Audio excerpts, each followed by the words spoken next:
Hello, welcome to Dungeons on a Dime's wonderful live adventure, Beast Fables. This is episode 2, which is sort of like a prologue, where we will be making characters for the game to come, and then also doing a little bit more world building.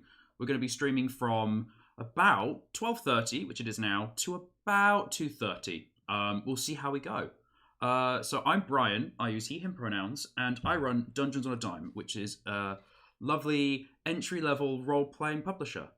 Joining me today first is Ver. Please introduce yourself.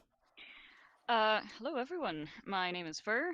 I use they/them pronouns. I am a comic artist and illustrator, and I'm very excited to also assume the role of a toad in this game. And very happy to be here. Thank you for having me / us, Brian. Fantastic. And Atlanta is our second guest. Please introduce yourself. Hello, I'm Atlanta. I use she/her pronouns. I am a freelance illustrator, kind of, and I will be playing my lovely little bat Pipistrel. And I'm looking forward to exploring her character. I'm also looking forward to doing more world building today because it's really fun to imagine tiny animal kingdoms. So much. It is very fun. Yeah. So that's our people. We're going to be working with a system called Adventures on a Dime, which has a free, fully functioning character sheet on Roll20, which is where we are going to be playing our games. And the world that we are creating is entirely our own, but it is inspired by classic tales like Watership Down, Redwall, Great Mouse Detective, all of those lovely Beast Fable, sort of anthropomorphic tales of little creatures in a big world, which is super cute and we love. Yeah. Yes, we do. So, how are you guys doing today? I don't think I asked in our little pre-stream. We did just mostly start screaming. Yeah, as we do. Do you wanna answer first, Atlanta? Oh, I'm fine. Yeah. I went to bed late. I woke up late. But and usually on Wednesdays, when I've been streaming with Brian, I usually kind of have a shower, put on some nice clothes, put on makeup and stuff, just because with everything going on, obviously I'm not really leaving the house and doing particularly much these days. But this morning I woke up, I was like, I don't feel like it today, so I'm sitting at my desk in my pajamas. Just a little peek behind the curtain for anyone listening, because it's much easier to be trash. So actually, big same mood. I always make a big effort to put on jeans and a shirt and make sure that I look good. And then today I'm in pajamas, but it's because we're not streaming our faces because we want more screen space for Adventures on a Dime and some of the cool notes we're doing and stuff. So we don't need to be doing that vibe. Yeah. Yeah. How are you there? I'm not in my pajamas, but I'm also not particularly glamorous. So I suppose I can still maybe count for trash team here. I'm good, sleepy, as usual, but I have a glass of very, very cold water with me that should perk me up soon. So, and I'm very excited to talk shop about this world of beasts. Yeah. There's been so many things that I've been thinking about this week that I've had to really stop myself from writing in our little Discord about oh guys, I had another idea for this, just because I'm no, I'm gonna save it for Wednesday, save it for the stream. But it's so hard. We saved it for the stream and then we go an hour over. Yeah. That's what happened last time. Not an hour and a half. We were meant to go for an hour. Oh, I thought sorry. just I don't want to text you guys, really chill, and then we spoke for 2.5 hours and wanted to go for more. Yeah. Which classic, really. Yeah. 100%. So, I also have my iPad mirroring. Hang on. I don't. Now I do.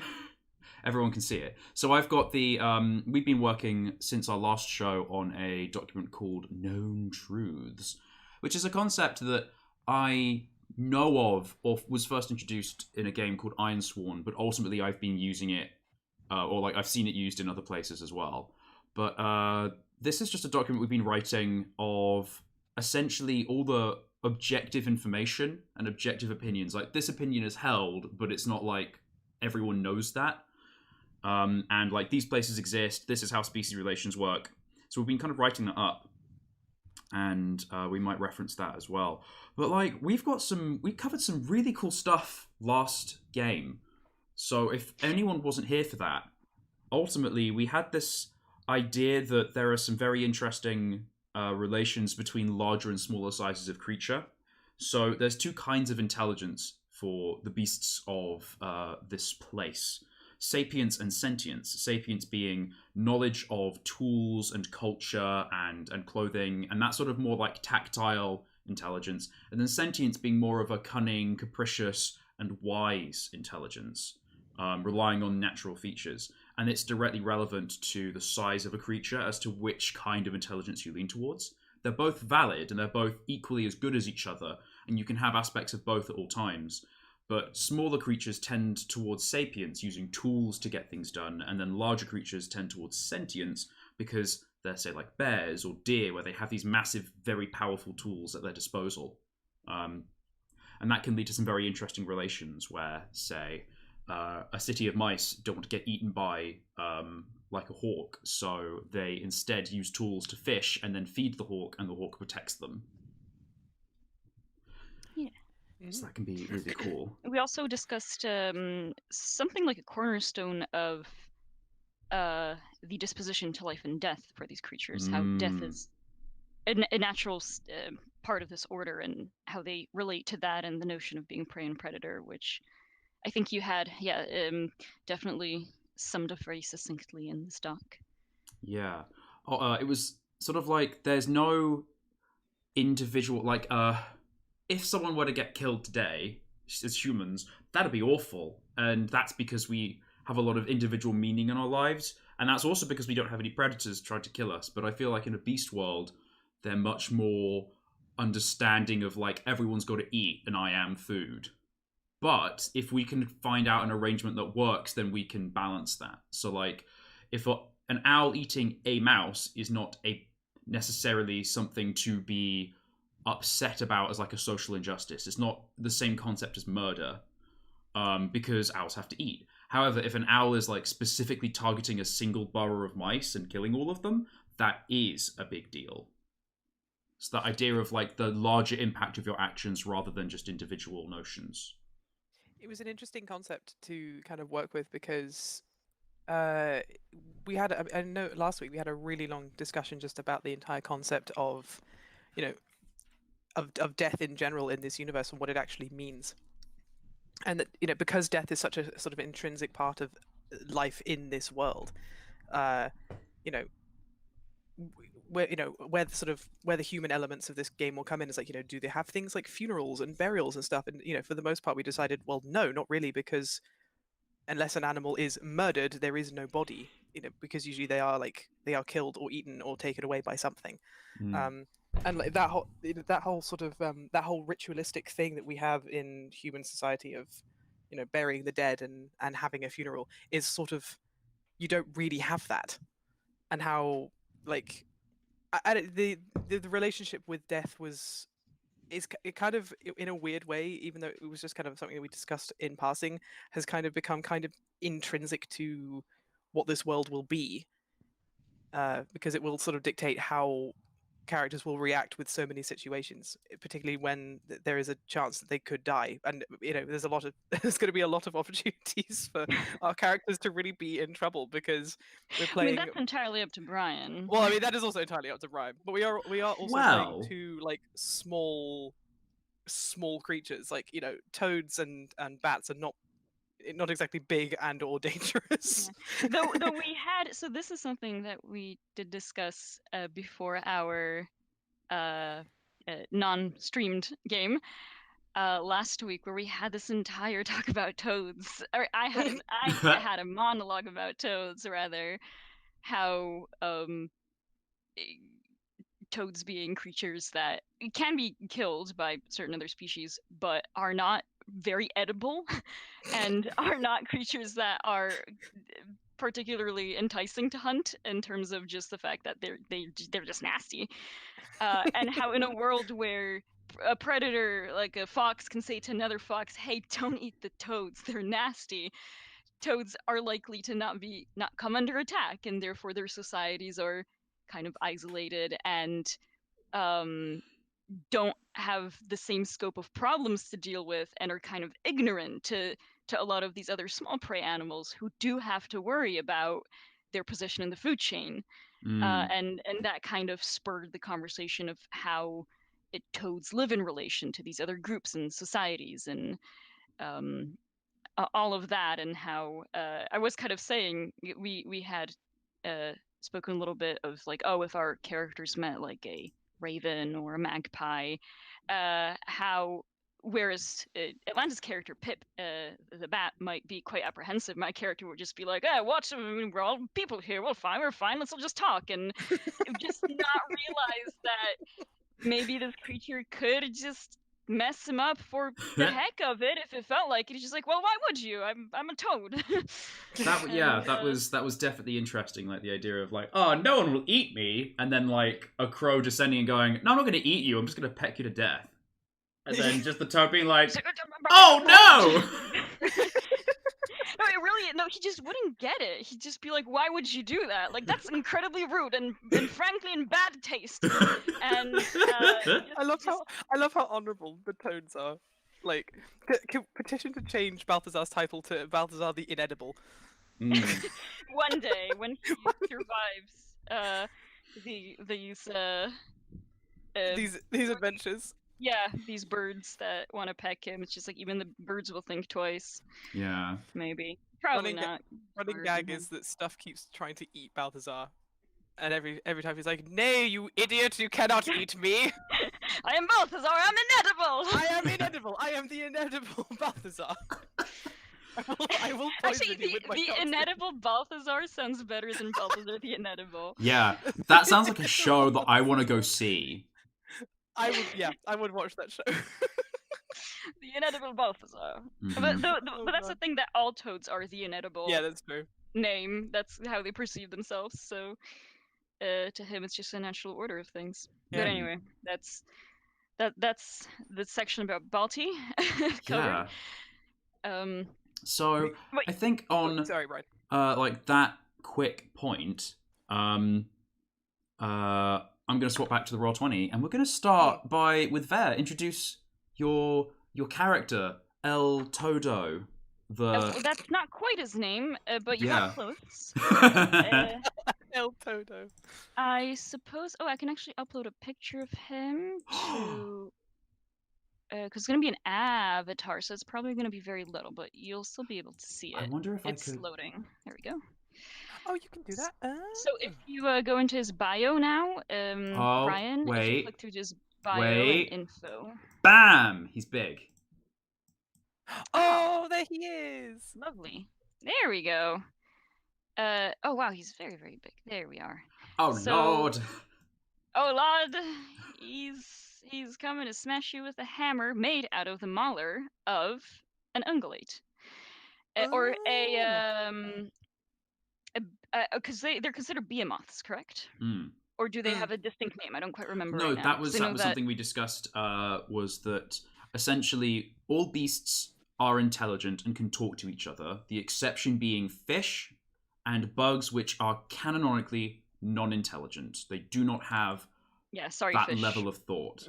Apologies to all fish lovers out there. Yeah. Fish are dumbasses. Pass it on. And that is not to say that they, can't feel pain and they shouldn't be treated with respect, but they are not communicable. And that was part of that food chain understanding, because we don't want to necessarily roleplay the whole devouring of an entire species because we don't want to get eaten ourselves. That's not fun.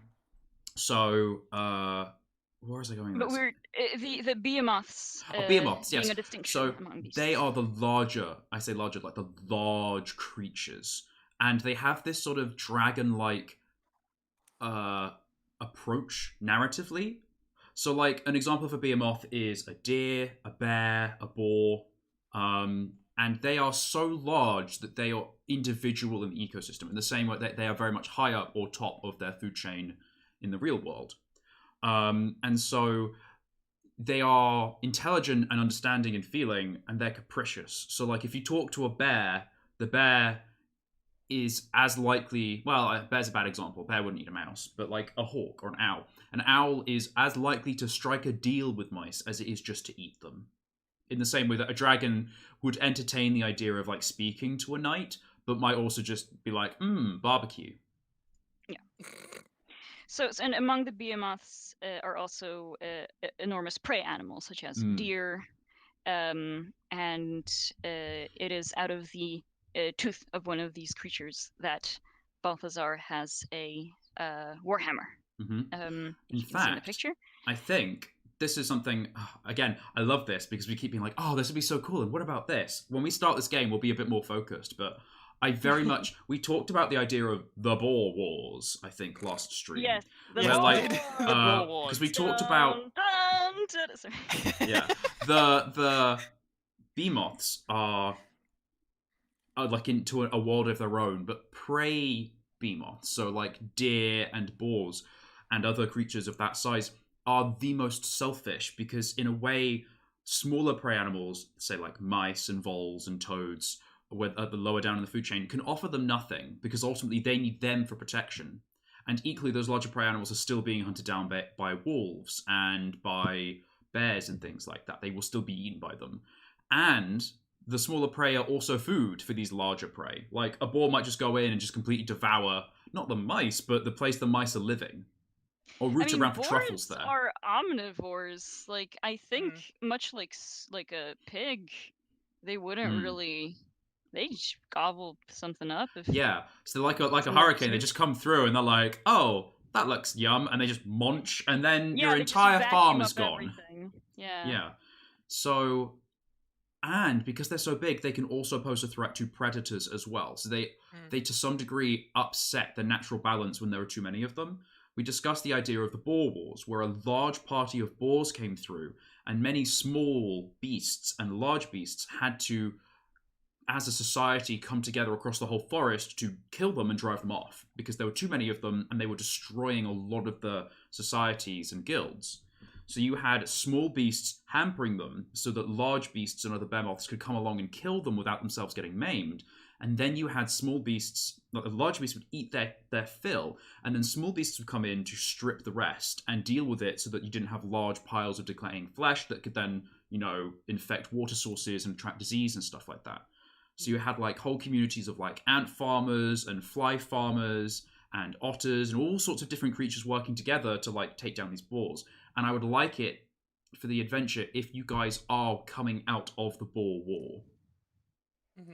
Like, so perhaps the tooth is of from the a warhammer boar. Could be from a boar. Yeah. Oh my god, it's not. Really cool. It's not a warhammer. It's a boar hammer. Oh no. So I liked this idea, and we'll discuss this more with Pipistrel when we get to your character. But I liked the idea that you guys both had roles in the Boar War, very low down, and now the Boar War has ended. You're kind of freer. So Balthazar, this is your first time exploring out of the toad hole that you came from. And Atlanta, maybe you've seen more of the forest because you're a bat, but you were injured in the war. And so, narratively, you're both exploring the forest floor for the first time. But you also have a reason to know each other and to sort of have that kinship already.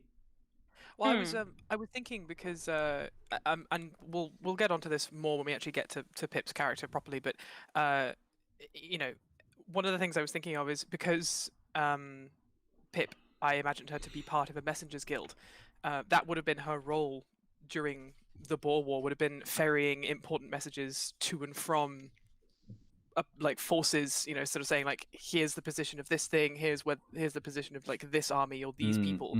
So it would have been very likely that at some point, if the toads were involved in, or battles or needed to have some sort of like strategy from other races, from other animals, that bats would have been carrying messages between, like toads and mice and rats and magpies and other things. So like that, so they could have met each other doing that at some point, which is a good way, I think, for our characters to at least be aware of each other, or at least aware of each other's sort of communities.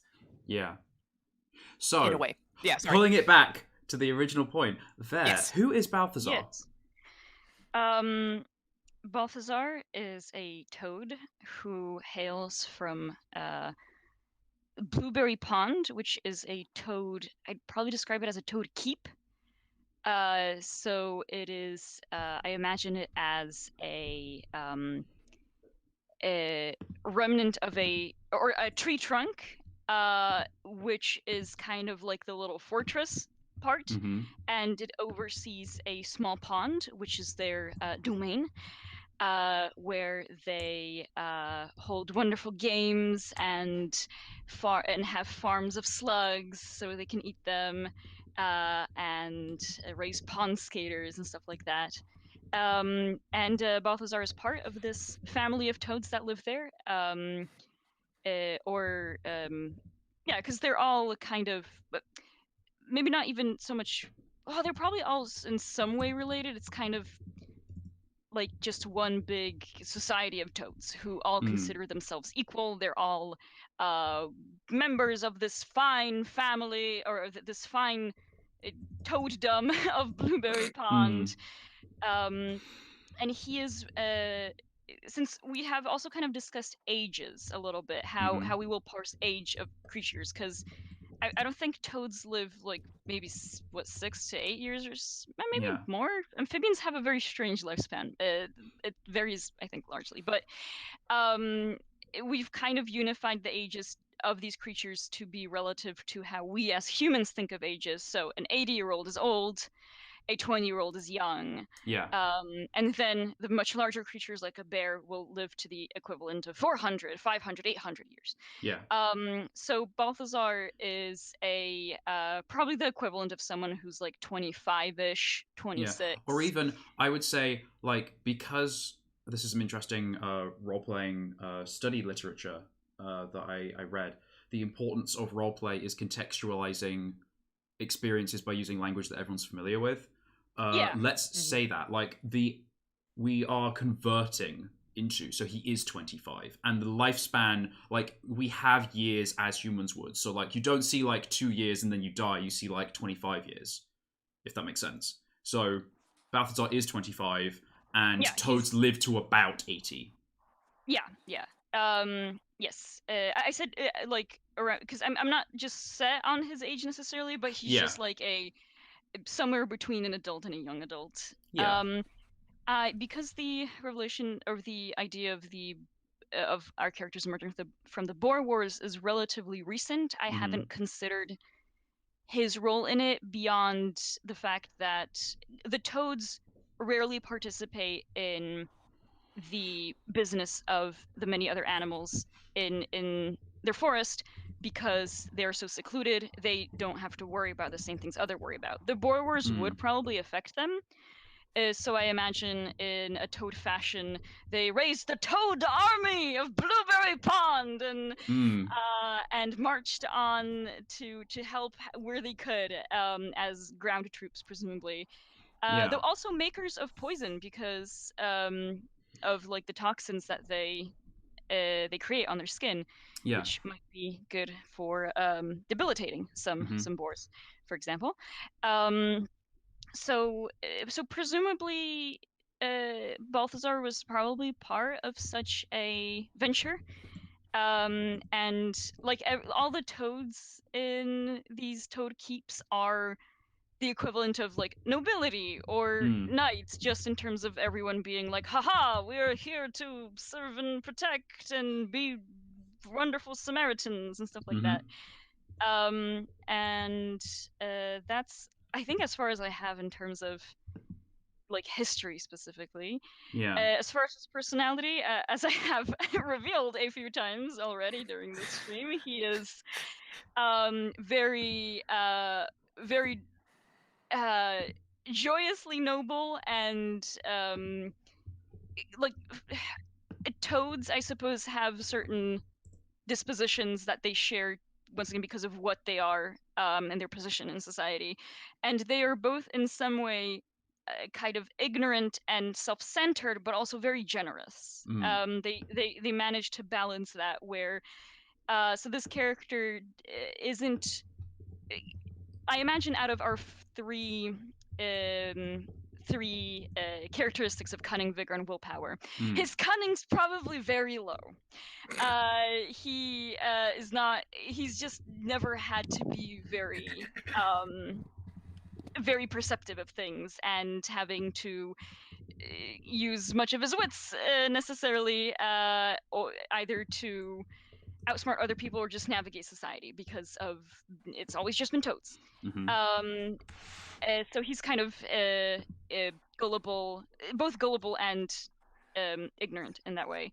But he has a lot of heart. He's very loyal to those who are his friends. He's very quick to trust people and kind of assume very good faith.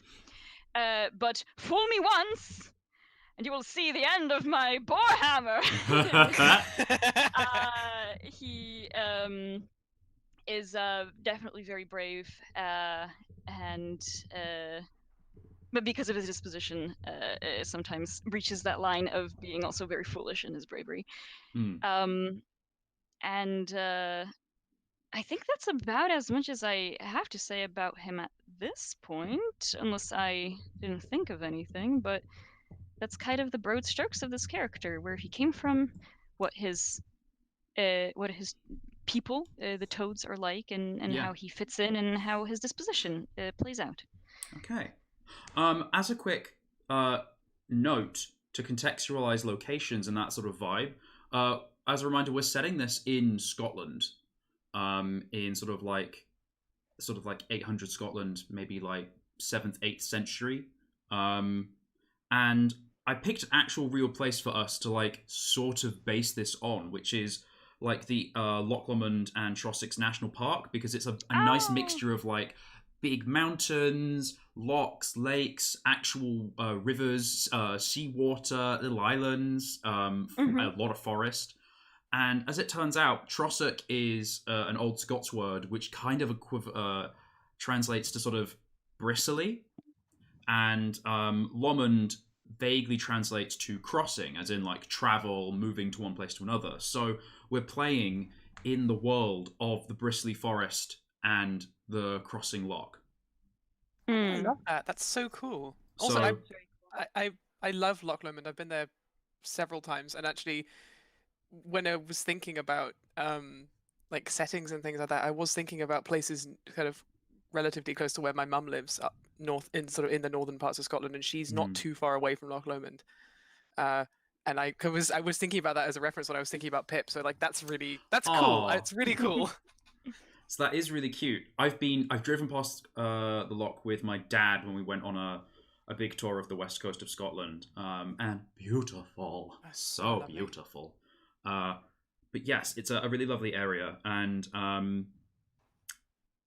yeah, I think in terms of like the Boer War, I'm kind of making notes in the Known Truths document as we go, because that's how it will work, is every time we think of something that's cool or that expands the history, we just stick it in the document, and then we can just reference back to it and expand. So I'm going to say that there has only ever been one Boer War, and you have it's just ended. There have been skirmishes with boars, and boars have always been a problem, but this was like strange because there were hundreds of them. This was a concentrated effort in the forest, and there's all sorts of drama to explore if you want to there, but it's sort of very much like coming out of a very large like bristle forest wide conflict that has affected a lot of people. Yeah, so very cool. Concerning Balthazar or Balthi, or Balti, I guess, or Balti. Well, I think Balti. Balti to his friends. Yeah. But everyone's a friend. He's just Balti to everyone. So, what were you gonna ask? Is he him? Yeah. Yes. Yeah. That is correct. Though I think toads. It's just like we did have a really interesting discussion about like the ace nature of toad reproduction and babies. Which, first of all, please, I would love it if you wrote that in the No Truths document. But also, it was really cool. It was like how toads basically because like toads don't reproduce in the same way that like an animal does. They don't really like one pops out the eggs and the other fertilizes them, and then it's like babies. Okay, they sort of have this sort of like very collective raising of a whole clutch of eggs, and so all the toads come together and they all lay their eggs in one space, and then they all get fertilized by people who can do that, and then they all raise them, and they're all like the babies of that whole community. Yeah, and also we kind of discussed a little bit how because there's no evolutionary necessity of raising your young with the person who helped make them or birthed them. So the notion of relationships is just very much like, yes, you are my friend, and of course I love you like a friend, but romance is just like a what? I don't understand kind of You're situation. like, are we already doing that? We're like really great friends. Yeah. I'd help raise your children, absolutely. You know? And also, like they like secrete a toxic poison, so like it also changes physically like the whole dynamic of like, oh, why do you want to? Ew, no, I'll kill you.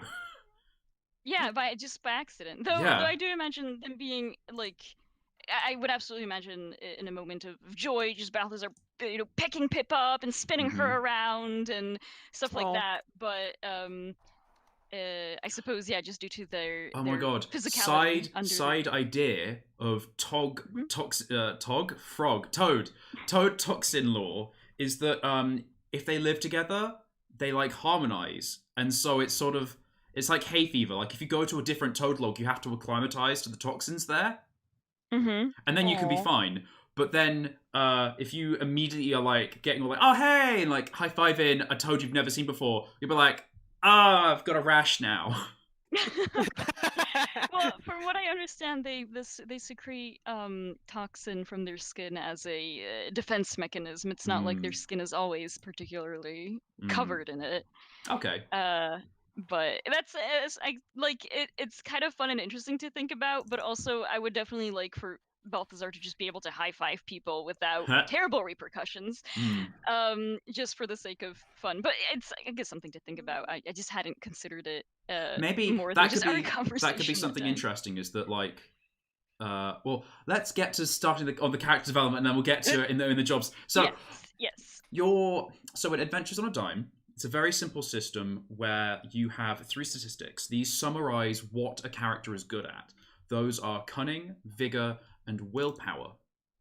So in the description, you can get these rules for free online from Dungeons on a Dime, and possibly other places. Announcement coming soon.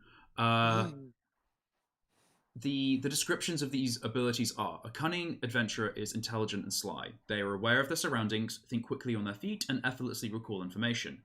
A vigorous adventurer can endure any adversity. They can easily run long distances, hold their own in a fight, and work diligently at any task. A willful adventurer has the confidence to face any threat. They are passionate speakers, inspiring leaders, and fearless heroes no matter the odds.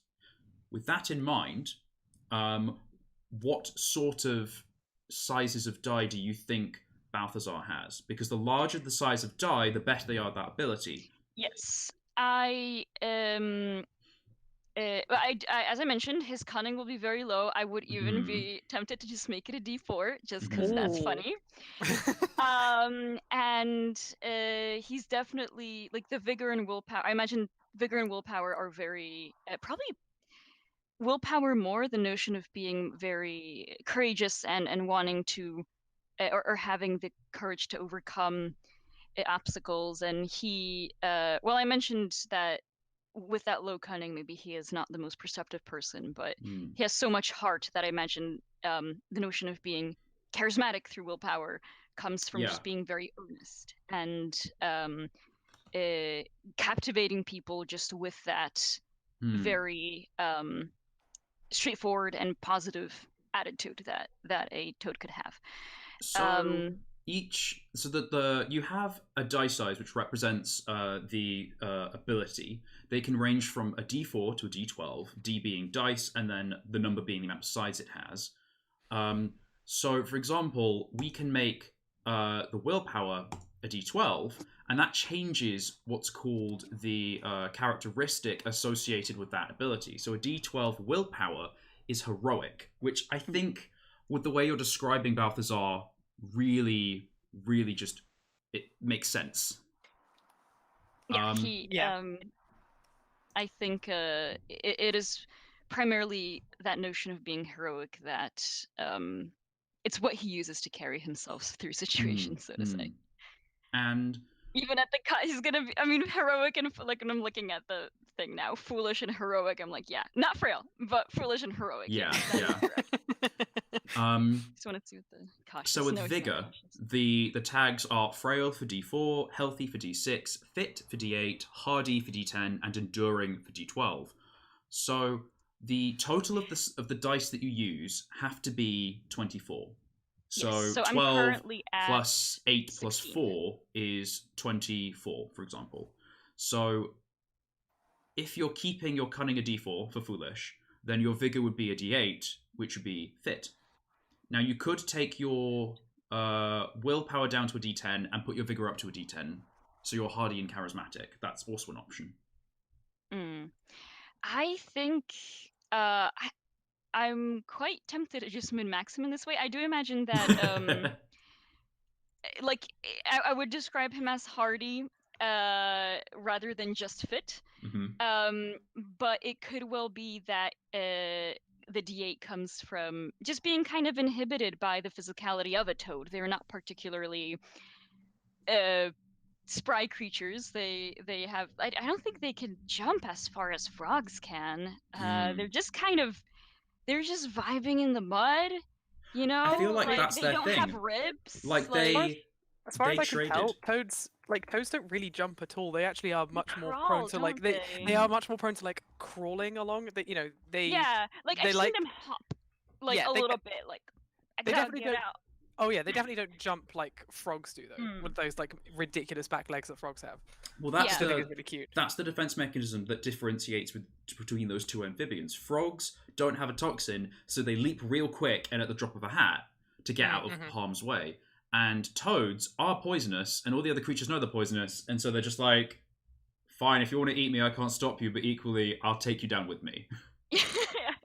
Well, see, I mean, in real life, other creatures, they will kill the toad, from what I understand, till the toad try and eat it and be like, well, gross, I'm not going to eat a toad anymore. Things will still try to kill and eat toads until they learn themselves, but in this world, the power of communication is such that, the toad will take you down with them, and everybody knows. But yeah, I feel the D8 is a good fit, a good dice to kind of represent the physicality of a toad that is strong, but at the end of the day is a toad. Okay. Still a toad. So, we have the very basic part of the character, which is the abilities. Another feature of characters are jobs, or aspect of an adventurer, is their jobs and their features. So, a job is a collection of skills, a trait, and a flaw that you have learned from a specific job. A job can be literally anything, it's just an encompassment of those three things. So, for example, you could be an apprentice butcher, you could be a spaceship captain, you could be an engineer. Oh, can I put that one in? Yeah. Love it. You're in like 800 AD Scotland and you're a captain of a spaceship with no spaceship. Rockets! I love it. So the way that these work, I have a description that I shall read out loud for you, narrator voice. So skills are words or short phrases that sum up a core skill or responsibility for a job. A trait is an attitude, opinion, quality, or perk you've gained on this job, and a flaw is a weakness or problem that has been caused to you by the job. So like a negative perk, if that makes sense. And this is a nice way of making a balanced character that picks up both positive skills that they can apply to situations, as well as baggage that they carry with them and react to as they go on their adventures. And I love that from the future is both your perk and your flaw. Well, there's the lack of technology, but he has the knowledge of the technology. So that's why it is it's a double-edged sword, Yeah. a double-edged laser sword maybe if he's Oh in my the future. god. In any case, I will delete this. In this game, to resolve conflict, you do ability rolls where you roll the ability die, which is the, say, like willpower. You'd be rolling a d12, and if you roll 4 or more, you succeed. If you're able to tag a skill into an ability roll by saying, "Oh, I'm really good with laser swords, and I'm fighting with a laser sword," then you can roll with what's called advantage. You roll twice, and you take the better result. Equally, if I think that a trait or flaw is relevant to a scenario, I might go, well, your trait is you're from the future and you're talking about physics. I think actually you have advantage because you know more about this. Equally, you could be trying to endure the lovely boggy mud, and I'm like, no, you're from the future. You're used to beds. You have disadvantage in this situation. Disadvantage being you roll twice and take the lower roll. So Indeed. Now we're going to decide what sort of job Balthazar has. And I think this is where we can sort of think about, or at least talk about, what you did in the Boar War. What was your role? Because I like the idea that he was very young, or like in Toad society, he is young. He's a young adult. Mm-hmm. So this might be his first time actually going away from the Toad Stump. I think that's what I'm going to call Toad cities, or Toad Stumps. Stumps. Because they're from like stumps of dead trees. Yeah. Or like logs or something. But yeah, that's entirely fine. Well, I think that his job in this case would be a knight of Blueberry Pond. Like he was the equivalent of I suppose Toad foot soldier. And I'm not, once again, I don't have a very good idea of exactly what he did in the Boer Wars, but maybe he helped with them. We had discussed that toads might have kind of business or social relationships with beavers because they're very intent on not getting flooded, and beavers are really good at managing that. So maybe he was in a garrison in a beaver dam or something. And that's kind of as far as he's gone. Because there's that entire thing that if there was this big event that even prompted even the toads, he would have left the stump. However, I imagine that he wasn't traversing the forest. He was just sent to another place. Because perhaps the stump itself wasn't in danger, but the toads recognized that this is something where it could well be that the Boer Wars was the first prompting of toads to actually join in a larger event for a very long time. And maybe they were a little late to it, or they weren't particularly... They were just garrisoning with the beavers or something, and people are still kind of like, they're like, we helped in the Boer Wars, and other animals are like, did you really though? That could be really interesting. Like you joined in like the last, like, I say like equivalent like few months or year of the Boer War, because we haven't discussed too much about how seasons affect how things go. So maybe like the Boer War lasted from like spring. Maybe the Boer War's only like a few months, but even just the idea of like spending the entire spring at war, as opposed to say gathering food, establishing, getting yourselves warmed up after winter, preparing to grow things for summer. Now everything is in conflict because you're having to, catch up for lost time. So maybe the Boer War went on for like 4 or 5 months, and now it is sort of like, as we are right now, it's like the end of June, beginning of July, and everyone is trying to pick up the pieces before winter comes. Yeah. Well, see, once again, toads, I mean, frogs as well, amphibians wouldn't necessarily worry about winter because they just go hibernate. They don't need to, I don't think they need to eat as much as bears do before they go to sleep, because I think just their metabolism slows down. They go into kind of like a super suspended state, and then they just wake up again when it's warm enough. So I think they wouldn't even be super concerned about the longevity of this war, which further might just cast them in that light of, just they did their part, but it might be seen as almost sorry, what were you going to say? I was just going to say I think it's kind of interesting from like from the outside perspective that like toads are seen not like not that like people don't like them, but just like they're seen as like to everyone else like they seem like really selfish because they don't like kind of jump in and right at the beginning of things because it could be there could be a story beat in there of like the Boer War didn't really start affecting the toads until like basically the end of it when who knows maybe the boar were just too close to the river and too close to the beavers and the beavers started freaking out, and because the beavers started freaking out then the toads were like, well, we have to go and help our beaver friends because they help us, type thing. Because I imagine, on the one hand, I like the idea of the toads being. I had described them before as a mix between Tolkien dwarves and hobbits. The hobbit part being that very isolated society that enjoys food and song and riddles and drink, and they have these like the slug farms and whatever equivalent of agriculture that they practice is entirely self-sufficient. Nobody else wants to eat the slugs, maybe except for ducks. But then when there's a time of need, that Tolkien dwarf part of them is the like, yaha, and to battle. No one's ever killed a toad in battle and stuff like that. But also because they're so isolated, like people don't know anything about them. Like I'm reminded of that line. I primarily remember the Lord of the Rings movies over the books, but where Gimli speaks with Eowyn and tells her like this little anecdote where people are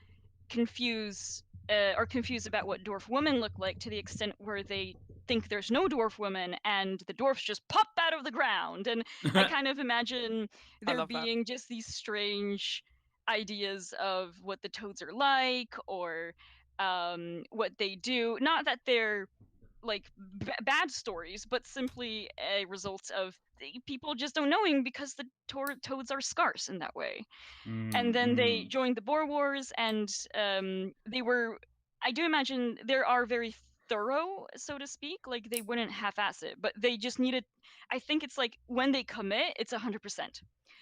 But because they weren't affected, they didn't commit for a while. And then I like Atlanta's proposition of their beaver allies being under duress, and then the toads responded because the enemy of or not the enemy of our enemy, but our friends are under attack. Of course we will help, and moving forward in that manner. But then for the rest of the animals, it's like, of course they just helped the beavers because that was where their interests lied. Whether I think for the toads, it was just like they literally just didn't see the problem until it was at their doorstep, and it's not. Maybe this is the thing, is they don't have that self-awareness. Like, they say, a toad has never been felled in battle, and then behind their backs, all the other creatures, all the beasts in the forest are like, yeah, because a toad has never been in battle. Yeah, yeah. And there's this sort of like... Man, my boy's gonna get roasted. Yeah, and they have this sort of like, this history and tradition of like, they understand that maybe toads used to go to battle, and they're like, they have this distaste of war, because maybe toads used to be very warlike a long time ago, almost before, out of like memory, if that makes sense. There's no generation that was alive when toads were like that in the forest. And so they have this very strong sense of honor and family and duty, and that is instilled, and it's very genuine. However, because they are now self-sufficient and they're pretty much isolated, I say self-sufficient because they have their toad farms and they're able to hibernate and they're in places that are safe and they have good relations with the creatures that are around them, but otherwise don't have larger cities or participate in that element of society. They have this sort of like strange vagueness where they're like, oh yeah, are you even real? Like, there may be creatures, you might go to cities and they'll be like, what are you? I've never seen you before. Well, see, but there are, I imagine there's also frogs, which are quite similar, but might have, due to their mobility, might be pretty decent message runners or something like that. And it's, just like, wow, what, like, you're a strange frog. Yeah. Your feet are so very short. And then it's like, well, I'm not a frog, I'm a toad. And like, no wonder you can't jump, you're wearing all that armor. Yeah, of course, because frogs would never wear armor because they can't jump with it. Also, yeah, and there might be, like the line I drew of comparison between hobbits is where it's that thing where when the hobbits appear somewhere, it's like, oh, it's the little folk from the Shire, and some people are just like, what, are you kids? Wait, no, you're grown-ass adults, but you're... Yeah. But What are you you weird doing drinking? dwarves? Like, Are you yeah. weird dwarves? Where, yeah, they're just kind of a rarity in the more populous areas that feature many other animals living with each other. Because why would a toad need to live there? Toads have their stumps. And I'm just because I'm writing things down, I think, like, we have a differentiation. We have guilds, which are they're not necessarily collections of specific creatures. They are societies built around providing a service. So you have, like, the Moon Messengers, which are a guild of nocturnal messengers that fly at night, for example. And then we have societies, which are creatures that live together for the sake of protection and society and stuff like that. So, like, we talked about this capital city where it's a bunch of different creatures that all work together to feed each other and also feed a bear that then protects the city. So that might be the Society of Beartown.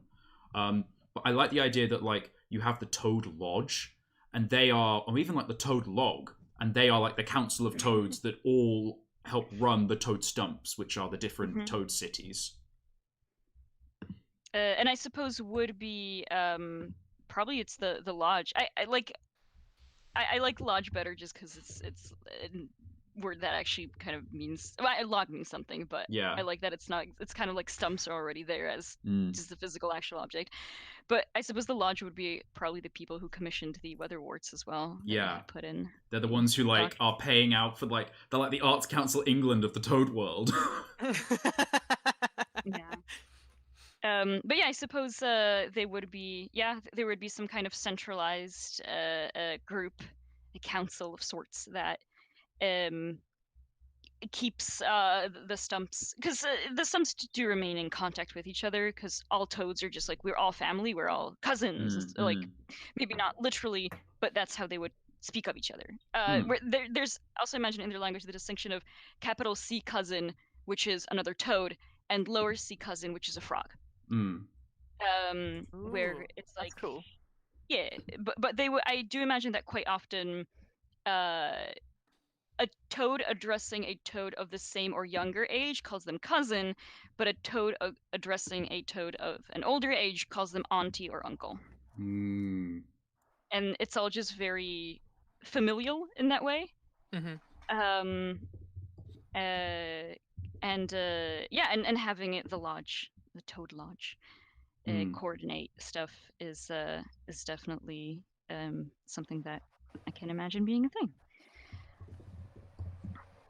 Okay, cool. So, but good. This was a huge digression as we were well, trying to I feel like it's good what... understanding of, like, how toads relate, what they're like. So I feel like the first job, well, in Adventures on a Dime, the first job that any adventurer has is a very basic job, because you're starting from, like, somewhere low, and that, well, the whole joy of exploring and getting more jobs and learning new jobs as you explore is advancing your career. So I don't think you would say call yourself a knight, but maybe you might be a guard, you might be a I mean, you've called it tadpole, maybe that's what they call the like the little whippersnappers that run around the... Yeah, well, see, I imagine I don't have a name for it yet, but I imagine it would have something to do with that you still have your tail when there's that transition period between a tadpole and a full-grown amphibian, or a frog or toad, where they have their 4 legs but still have a little bit of a tail,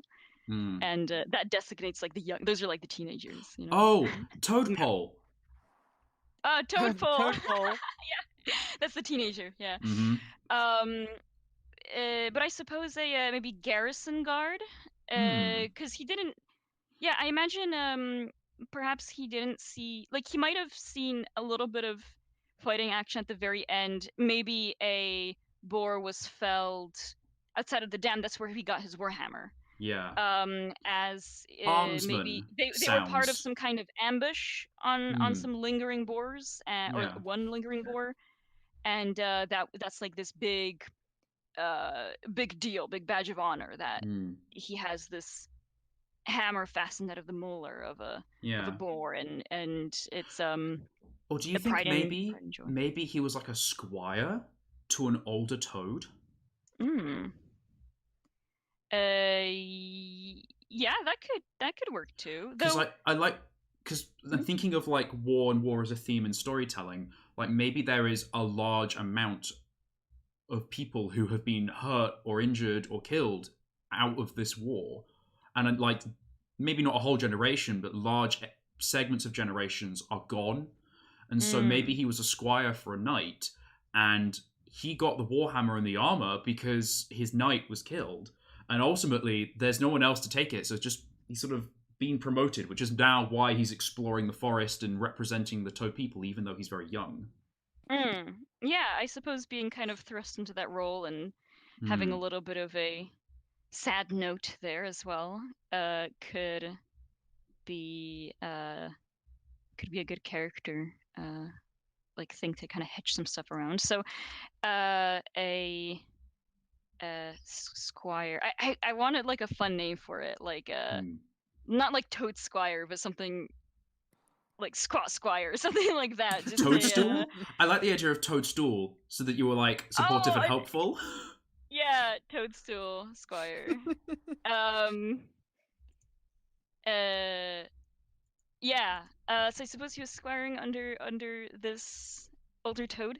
And I'm going to start a document called Persona Dramatis, which is everyone in this adventure.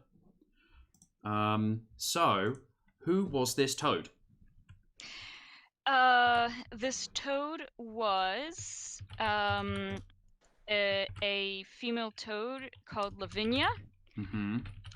So she was meant because we discussed that the generations of toads they all have a name of the same letter. So she is several generations before Balthazar. She was probably the because if like sorry, I'm just thinking of like lifespan versus generations of toad. Whatever, fuck it. Well, we said that they went alphabetically, but we could just not say that. It's whatever. Well, the idea is that each clutch of toads have, because this was off stream, each clutch of toads is from a collective set of eggs, and they all have names that start with a letter. So like there's Balthazar, and then there's Bartholomew, and then there's Barry, and so on and so forth. Yeah. So Lavinia is from an L generation. Maybe they have like a fortune-telling way of finding out which is the favorable letter of that year. Yeah, it could be something to do with the like astronomy, like weather warts, where they look to the stars or something. Yeah, maybe they have like 26 constellations, and it's like when the first one hatches is, and which constellation is in the sky. Yeah, I like that. Yeah, so the knight he squired under, her name was Lavinia. Lavinia of Blueberry Pond. She is from the same stump. I imagined that she would have very likely encompassed the virtues of a toad of Blueberry Pond, which kind of imprinted upon Balthazar. There's like whatever disposition he had was obviously formative for his personality, but I think he was more foolish, or he is more foolish than she was. I imagine that she was probably quite smarter than him, but that might also just be an age thing. And she probably would have she wasn't like harsher on him. She didn't baby him either. It was, I think, a very much like mentor-mentee, but there was some but I don't want to say like good-hearted ribbing, because I think the toads are like aren't like that. Stern but kind? And not even stern necessarily. I think she was just a very good a very good role model, I think. And it's also probably why losing someone like that would have prompted Balthazar to want to act in a similar way, because he greatly admired her and kind of saw what she brings, what kind of person she is, and how he respected that, and he aspires to be a person like that as well. I'd have to think a little bit more on her because obviously I'm just coming up with things as I say them. But I think she taught him well. So even despite being only just losing his tail, he's pretty well trained, all things considered, which is why he has the armor, he has the hammer, he knows how to use it. Yeah. And he doesn't like feel like, oh, he's not worthy of the hammer or anything like that. Like, oh, she should have had it, not me. But he it's all mostly probably just maybe not even overwhelming, but just like I'm the knight now. You're sending me? Yes, of course, I will do the best that I can. And like internally, he's got like this. Oh, I've got to fake it till I make it. Sort of. Not necessarily. I don't actually. I don't think that. I think he is genuinely the kind of person that he is. Because there is that kind of disposition to death that we have spoken about, where it might be more of a like like that disposition of my ancestors are smiling upon me. Would you say the same about yours? Stuff like that. And I think it's more so that it's because there's the stories that they tell about who people were, and he'd talk a lot about Lavinia, I think, how brave and how great she was. And his takeaway is that, like, I want for people to speak such wonderful stories of me one day as well. And I'm not really super intent on having like a super damper, dark or like sad, dark past in terms of like, oh, I have to fake it till I make it. I'm not really this jovial person. I'm actually broken inside. Like, I didn't mean like that. It's just more of that sort of imposter syndrome of, oh, I was a squire and I never really finished my training, and now I'm a knight, so I am a knight.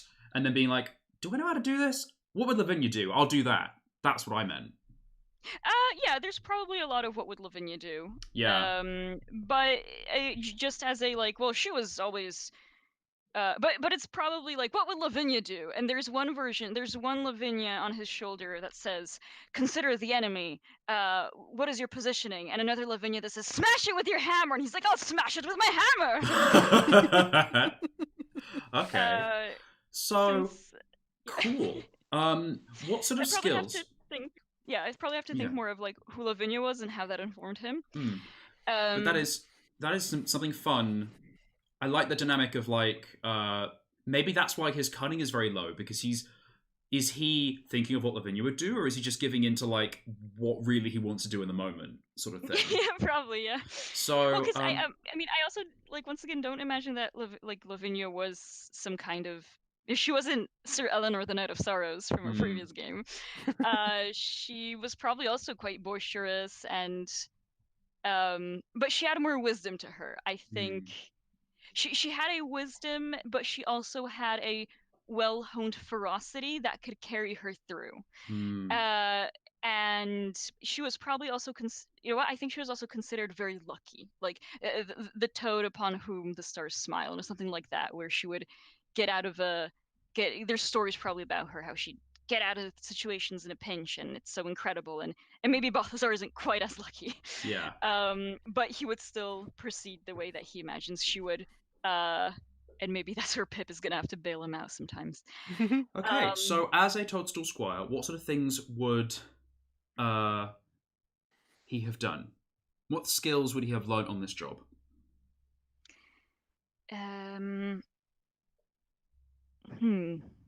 I'm kind of thinking of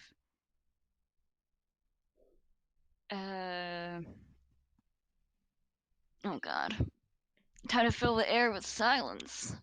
Well, if he was a squire, he probably, squires would spend a lot of time, kind of just being around the knights that they would serve. So like, he could have just picked up a whole bunch of stuff just from like watching Lavinia.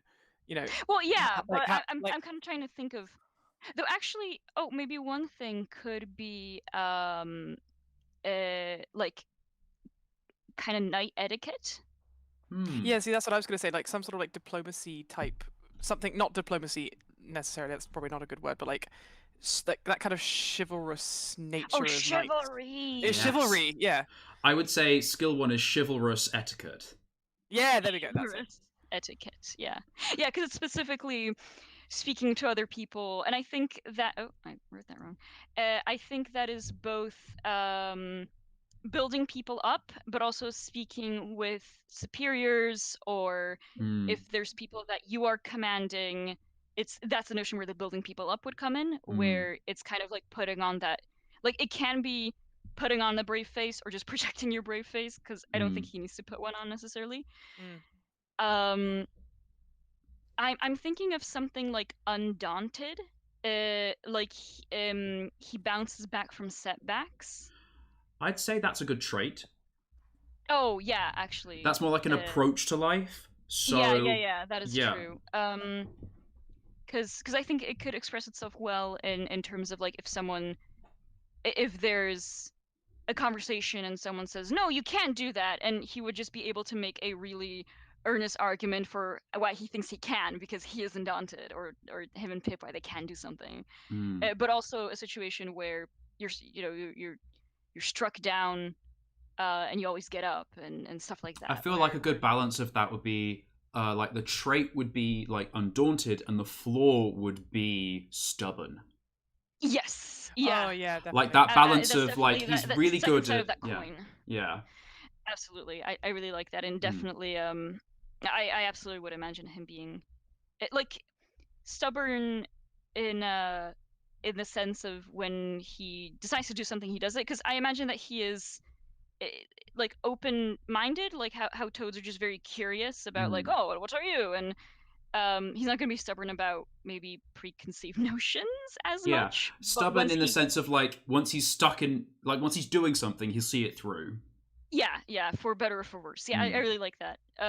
So for his other skills, I think maybe just like some basic stuff. It doesn't have to be like, oh, he learned all of the fighting styles of the toad. Maybe something like polishing armor. Military.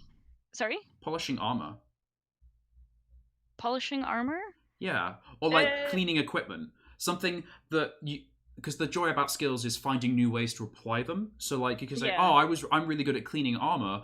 Am I really good at organizing the stockroom because I'm quite detail orientated and going through very methodically and doing everything, for example. So yeah, so the notion of cleaning armor could feed into that. I don't have to phrase it as methodical. Yeah, it could. I mean, like even just something like that could be. You could use that as just a like. It's good for.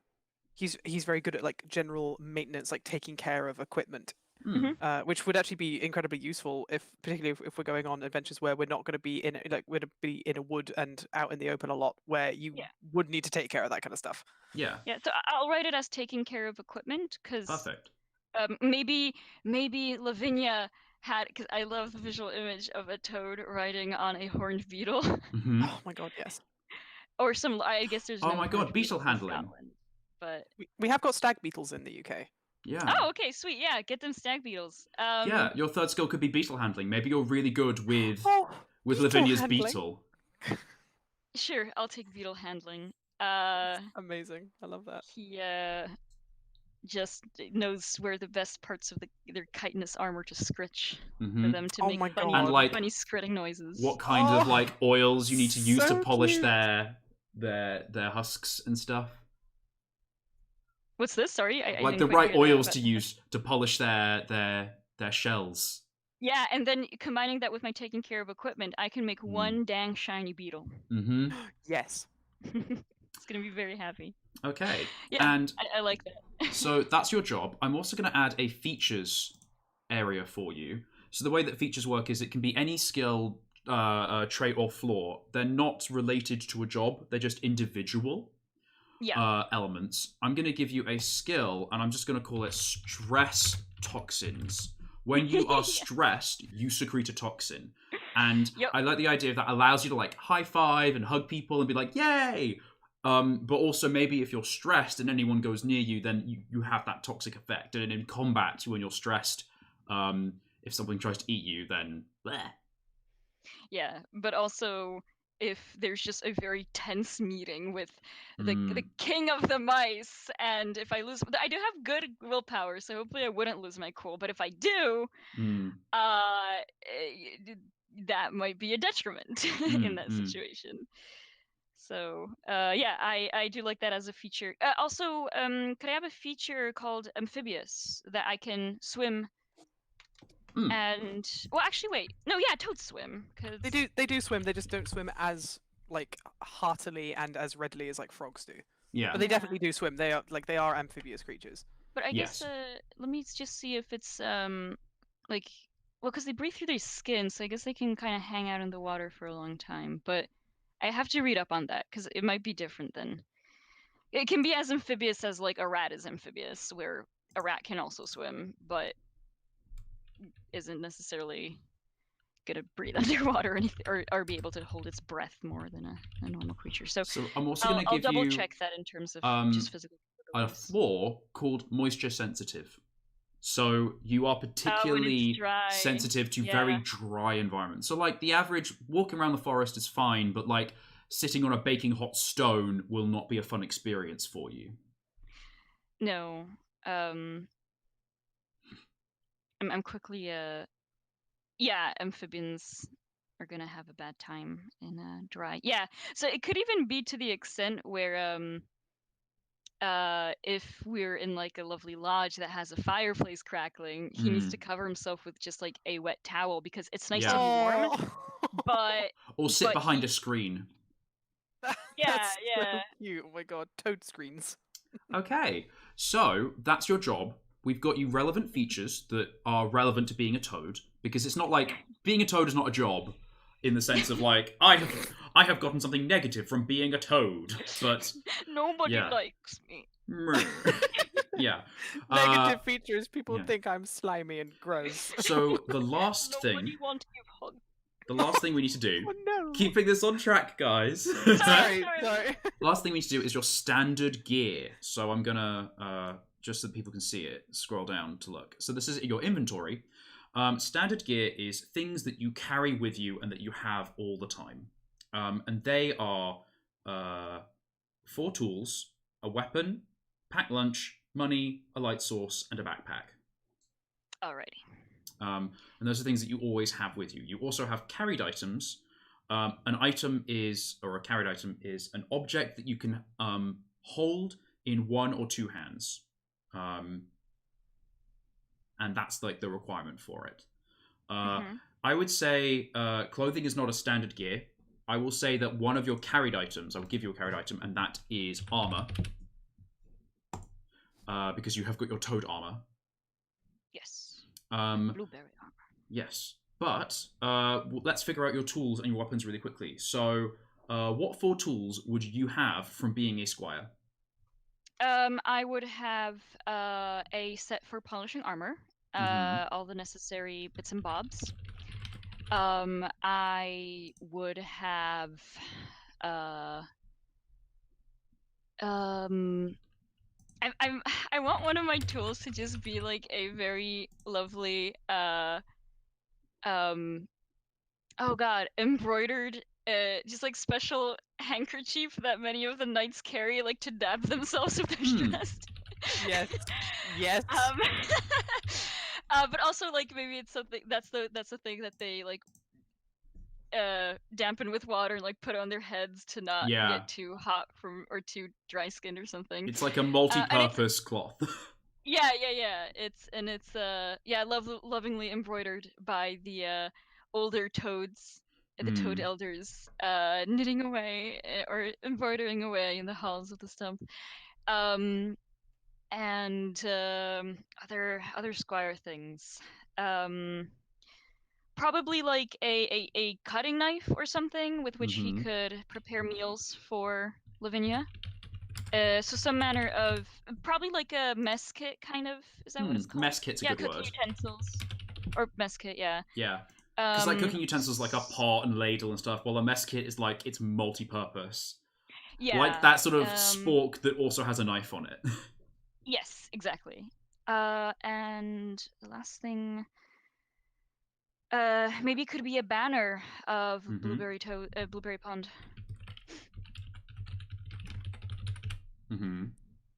Bleh, berry. Yes. Blueberry banner. I think your packed lunch would be slug jerky. Yes. See, I was gonna say before I carried items if I can have slug jam. Slug jam. or something. But yeah, but I mean, packed lunch is probably still slug related or something. For money, we said that people live in a barter economy as animals. So Adventures on a Dime has the ability to carry money, like a pouch of coins or like a wallet.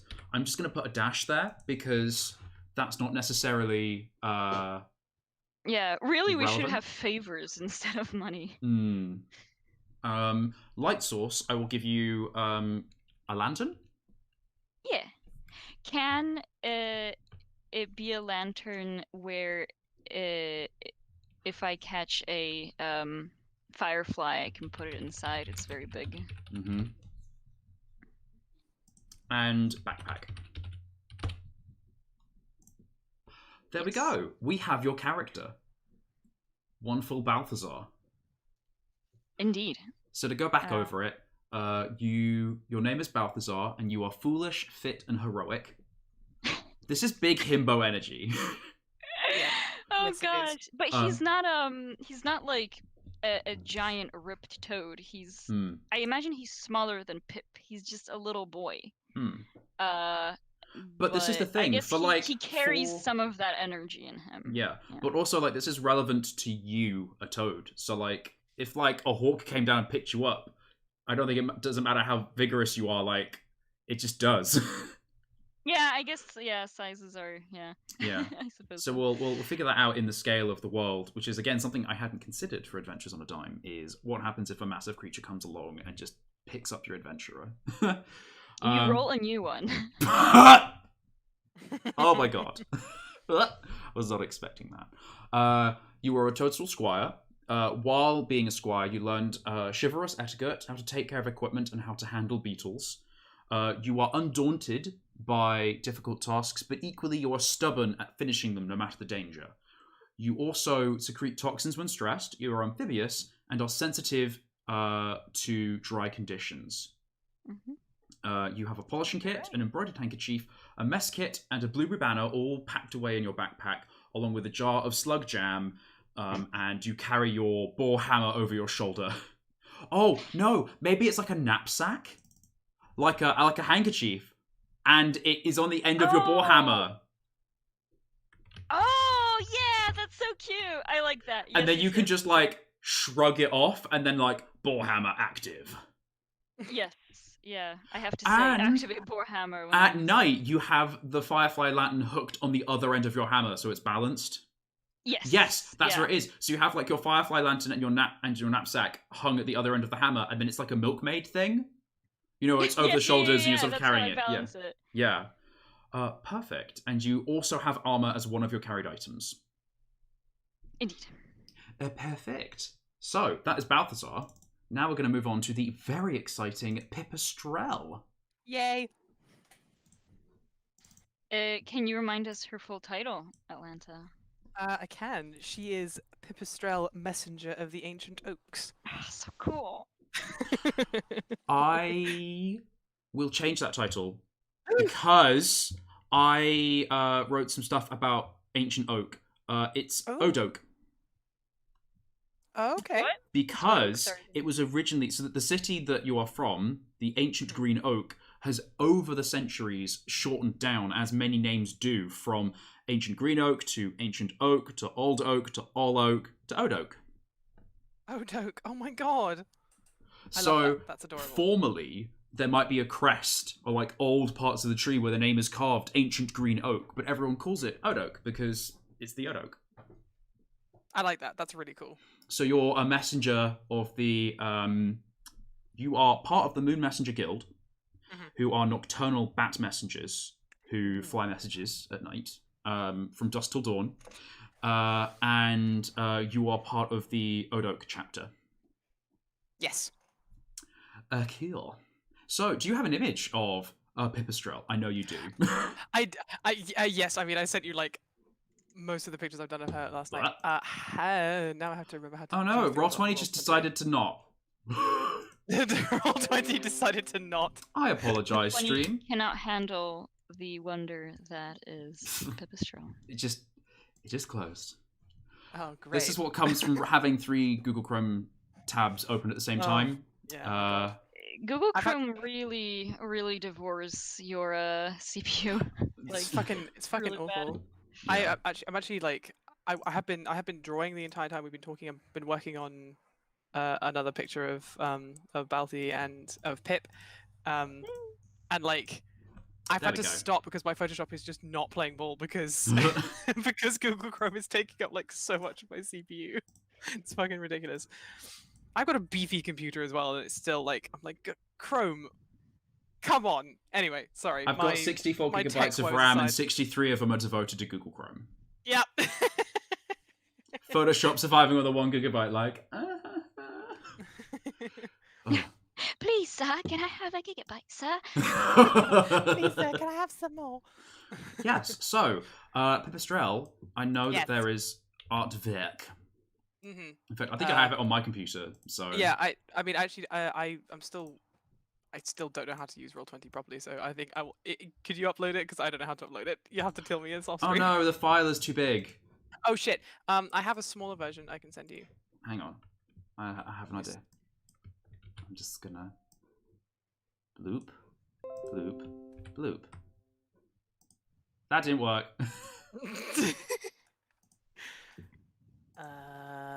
Hang on. I'm doing a thing. I'm doing a thing with files that I know where they are. I'm just gonna. I pop that in Discord just in case you don't have it. Because I think I sent you 2 versions. No, I didn't. No, you sent me one very large version, which I appreciated. Yes, I sent you the big version because like that's the, because it's good to then like zoom in and crop if you wanted to. But I will also send you. I will send you small versions as well. That was not what I wanted to happen. I tried to manipulate it, and it made it really squish. Oh gosh, yeah. She's squish. There we go. There we go. Oop. This is Pipistrel. I love her.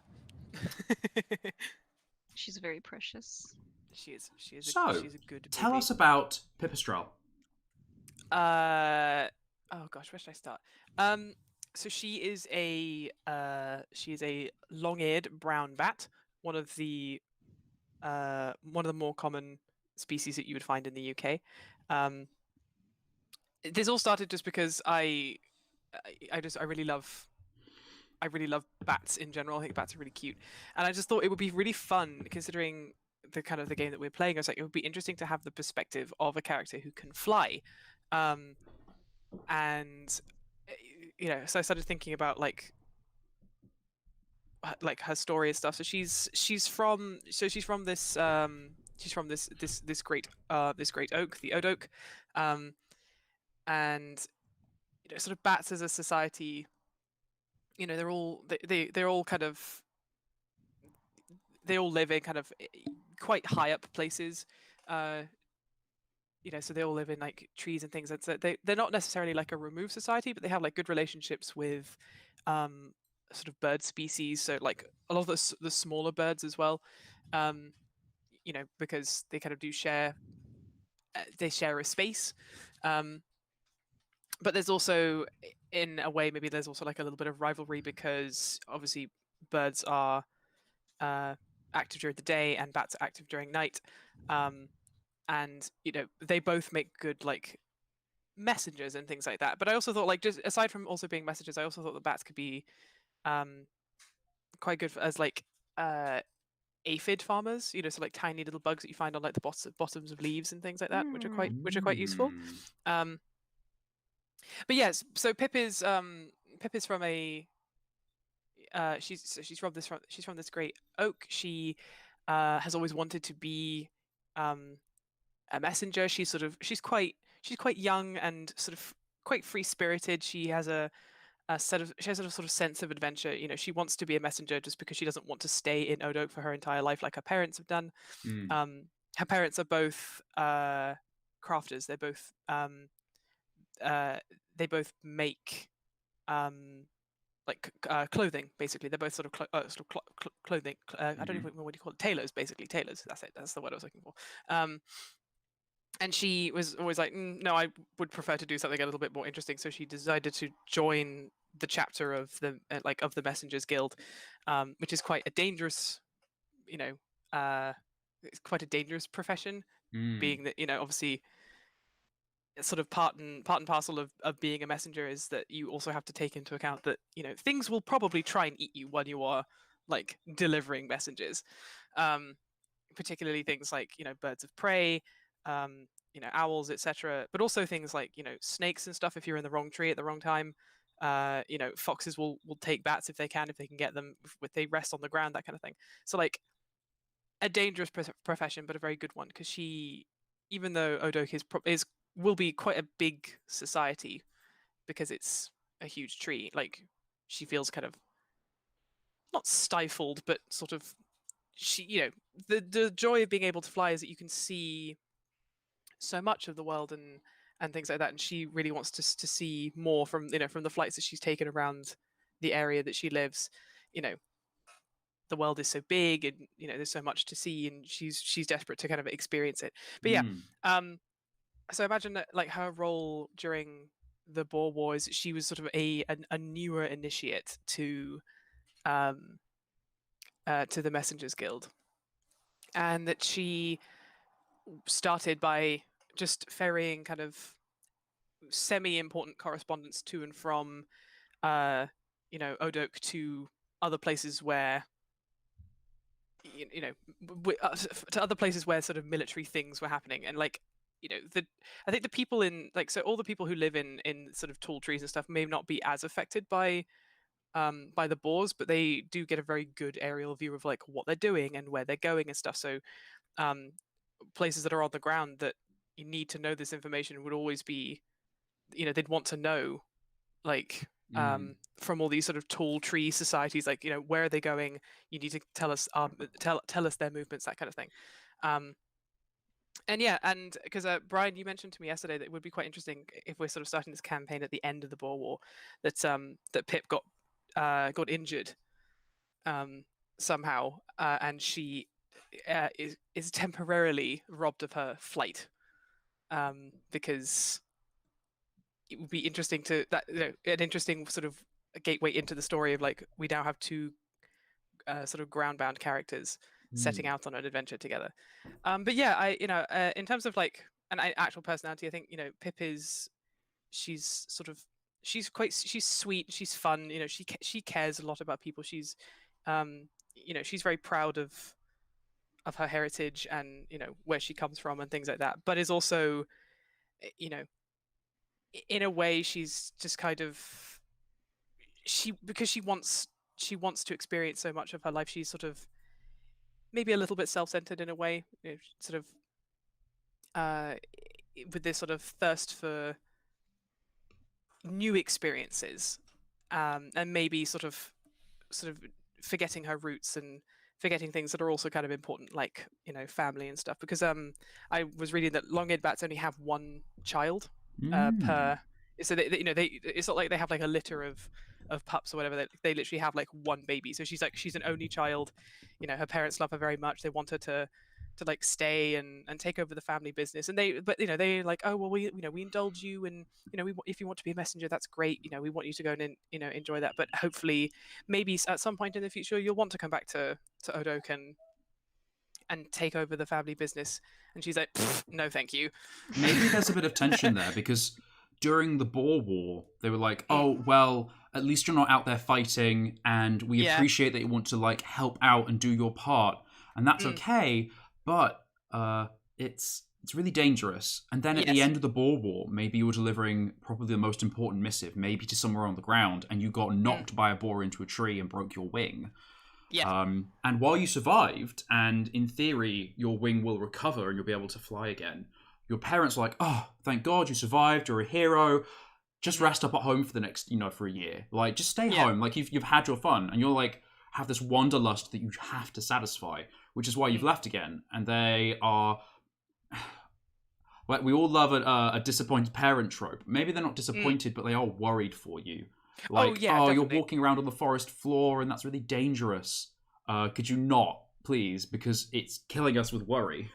Yeah, I quite like the kind of I like the kind of overprotective parent arc, but like not to the point where the parents just become like antagonists. You know what I mean? Like, so I imagined with Pip that she really loves her parents, because they're all very close, and they made her flight suit. They've given her, they embroidered the oak leaf on her vest as a reminder of her heritage, where she comes from, how important that is. But they're also like, they've been. I imagine that she probably comes from like a long line of like flight suit makers. Basically, they make these special flight suits for bats to be able to help them be more nimble in the air, because obviously, anything to kind of give them a little advantage to try and keep bats alive where they can. And maybe as a young bat, as a young Pip, she was sort of fascinated with this idea of like, oh well, why do these bats need all these like adventuring clothes, and like, oh, it must be so dangerous, it must be so cool. And like, she's sort of fascinated with the idea of the Messengers Guild, because you get to, she would take messages like all over their kingdoms, basically, even into other kingdoms and stuff. Like, she sort of hearing bats talking about the cities that they've been, like, maybe going all the way to the Great Bear City, where they like, the mice and the rats have their bear and stuff, and whisperings of scary magpies who trade secrets for other secrets, and that kind of stuff. Like, she hears all this stuff, because I imagine that that Odok is like it's quite a well-known city. It's probably quite a big sort of like trading spot for lots of different animals. I'd say maybe it's a capital. Yeah, it could be a capital. So it's like quite a big city, and you see so many different kinds of people, and that's sort of. So she's sort of quite, in a way, she's sort of quite wide-eyed, like, my city is so full of stuff, but like, there's still so much more out there, and so she kind of got swept up in this whole idea of like, I would love to travel and be adventurous and things like that. So when she was old enough, because I think she's still quite young. I think I would say that she's probably slightly younger than Balthazar. I think she's probably like 21, 22-ish. Still kind of fresh-faced, and with that like really that like initial drive when you kind of first leave home, you feel like you can do anything and everything. She's just kind of excited to experience like her own life, but also she doesn't want to upset her parents. She doesn't want to be like fuck you and your business, but but she's also like, maybe in the first time in a few generations, I don't want to be a tailor. Like, maybe I would like to go and do other things. And her parents are like, well, that's fine, and we accept that, and you go and have your adventure and stuff. But like, they think it, like, in the back of their minds, they're both like, she'll be back at some point, and she'll get this out of her system, and then she'll be fine. And Pip is like, I'm not sure if I will, parents, but okay. Like, well, I even like the idea that maybe they are out of the norm. Like, you come from a long line of bats that have actively been going out and exploring the world, and they are the first generation to settle at Odok and be tailors. And that's how they met each other. Is like, they both were like, we don't want to go out in the world, it's really scary. And so you're out to go adventuring. They're like, we appreciate that for you, and that's fantastic. But also, we're gonna stay here. Yeah, I like that too. Actually, that's really cool. That's cool. That's fun. To kind of break that trope of oh, it's just a phase. Yes, it's just a phase, mum. Yeah, let me live. But yeah. Mostly, I imagine her as she's fun and bright and cheerful, and just with this like a thirst for life and knowledge and experiences, basically, which is why she wants to be a messenger. So let's start with your stats. So you have cunning, vigor, and willpower. What do you think is the most important aspect of her personality, really? Yeah, how does she like to approach problems? That's interesting. I All think D12s. yeah, all details. So I'm just like Yeah. I'm just running through all the things to see what they're like. I actually feel like she would probably be quite high. I think cunning at a D8 would actually be quite good because like resourceful, I think is a good one for her because she's, you know, in her line of work, it would be, you know, she would have to approach things in a very kind of you know, assessing each situation and kind of trying to figure out the best course of action with the tools that she has available and using anything that she has learned to her advantage. I guess would be. I guess I don't know how else to explain it really. She's good at thinking on her feet. Yeah, that's it. There we go. That's what I was trying to say. Quick, sort of quick thinking, kind of. You know, maybe not always like maybe it doesn't always work, but you know, this idea of she, when presented with a problem, would try and solve it in like a smart way. Yeah. So I quite like resourceful. So I think it's like a D8. I think the cunning would be quite good for her. Because I have to get up to 24. I now have to do maths. So 3 8s is 24. Yeah. So a D10 and D6, a D12 and a D4 are like the other options you can go for, or 2 D8s. Let me think.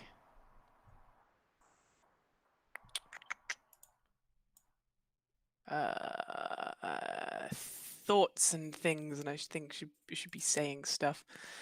No, it's good to just sort of have a moment to think. Yeah, I'm just sort of, I'm trying to think about her, like her vigor and her willpower, and like, do I want to kind of keep her very, kind of, because I know that there you're slightly sort of min-maxing with Balthi, which is good because it like he needs to be heroic. Yeah, it just fits. I'm glad that you have a D8 for cunning. I'll say that much. I feel like maybe Pipistrel is lower in vigor and higher in willpower. Like that idea of like going against what your parents want for you and winning their respect anyway, and being a messenger in a really troubling time, exploring the world, that takes willpower. Yeah, and especially with your broken true. wing, maybe now you're not necessarily unhealthy, like you're not frail, but your willpower is higher. So maybe your willpower is a D10, or your cunning is a D10, your willpower is a D8, and your vigor is a D6.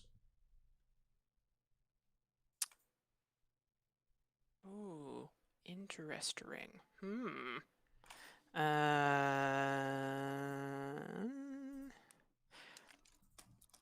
Actually, yeah, maybe I might go for a D10 then yeah, I think I might go for a D10 in cunning, and I might do a I think I might do a D6 in D8 in willpower, which then leaves me with a D4 for vigor. No, D6. Oh, sorry, D6 for vigor. So you're sly, healthy, and confident. I think that sums up the sort of characteristics that Pip is exemplifying. Yeah, I think that works really well actually, because Sly's quite fun actually. Sly is something I kind of didn't really sort of think about, but I suppose as a kind of nocturnal creature, she's probably going to be quite good at staying out of sight, which is maybe why she sort of wants to, or she thinks anyway that she could be a really good messenger, and maybe sort of rise through the ranks of the guild with time. This is the thing: is how does she approach the job of being a messenger?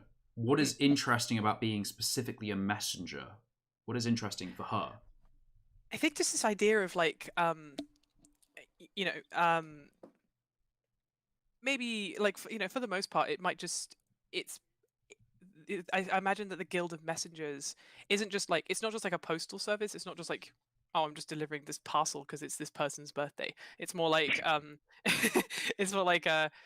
these kind of important correspondence between like, maybe like nobility or important tradespeople, or like they will give these messages to the Guild of the Messengers, either like the Moon Messengers or like the equivalent of the Day Messengers, because they need news that is important to travel there and travel there fast.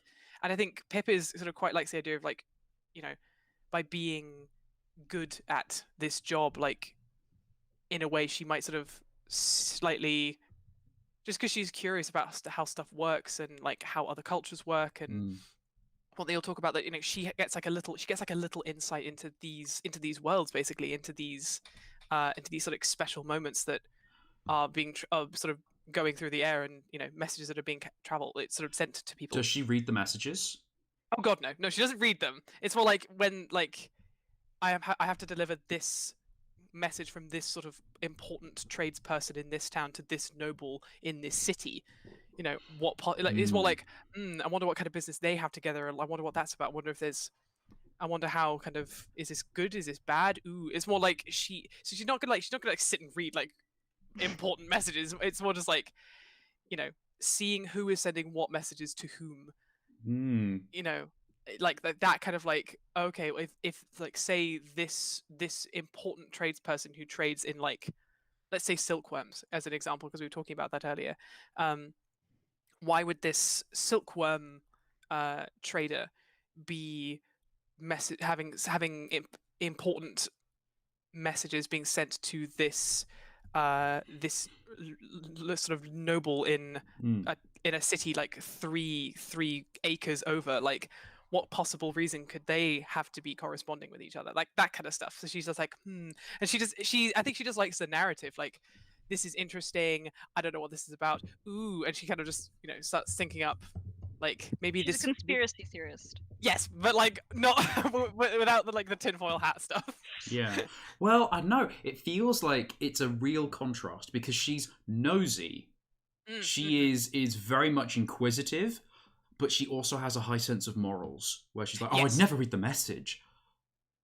But she kind of, she also, it's almost like she almost can't help herself but like think like, ooh, I wonder why they're talking. Ooh, I wonder what that's about. Like, she has like a high moral bearing, but she's also like, she just can't help herself but like wonder, maybe like aloud and maybe to her detriment. Like, it's like, oh well, I was carrying this important message from this merchant to this noble, and I think there's something going on there. There's something not right. But like, she would never actually sit and like read the message and have any suspicions come out, because like, for all we know, it could just be like, maybe they're friends, and that while this noble is around, this merchant is like, I want to see my friend.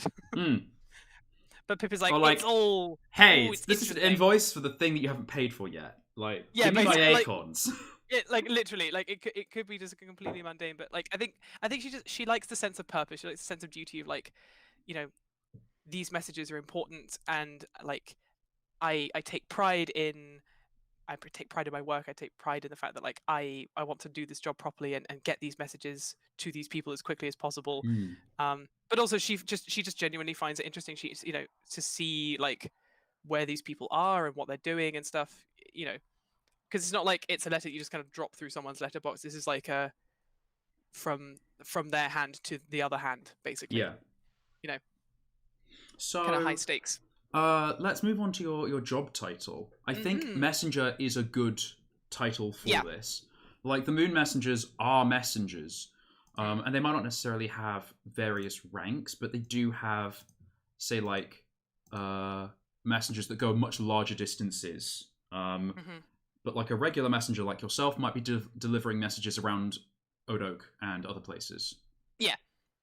I think that's probably how it would have started. Like, she would have just started as a messenger in Odoak, and then like, the better she does the job, then we're like, right, well, we can start giving you like more sort of quote unquote higher priority types of career jobs. So, what skills would you have had as a messenger?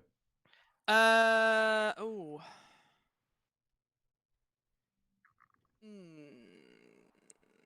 do I put this? I think she'd have to be like, how when you're in like a sort of like a high stress environment, like say like you're part of the army and stuff, you're really good at just being ready at the drop of a hat to do something important. Like I don't know what you would call that kind of skill. Just like sort of like vigilant is actually quite a good one. Like she's just sort of, she has like a good state of like readiness. Like if there's something, she's woken up at like 10 o'clock in the morning after a long shift, and they're like, we need another messenger right now, and all the other birds are out. We need you to take this. You'd be like, yes, I'm ready to go. I'd say staying alert then. Alert. Okay, that's a good one.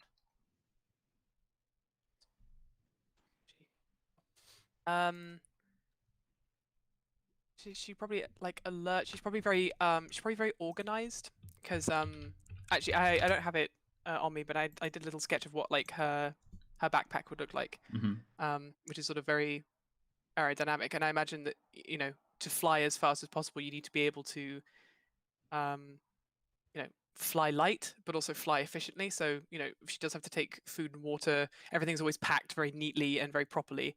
So like, I guess organized would be the best way to describe that, I suppose. Or I can't spell. Oh god, yeah, I really can't spell. There we go. And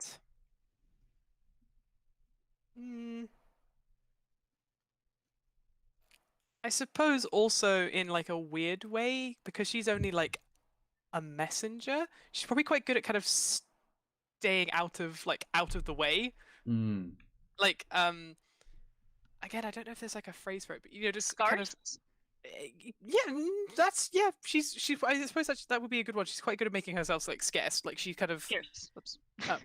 no, I know exactly what you meant. Like she's quite good at kind of sort of, maybe it's this whole idea of, like, one of the reasons she likes being a messenger is this whole like fly on the wall thing. So she kind of gives the message, and before she's actually dismissed, she kind of just like stands there, and they kind of forget that she's there because she's just a messenger.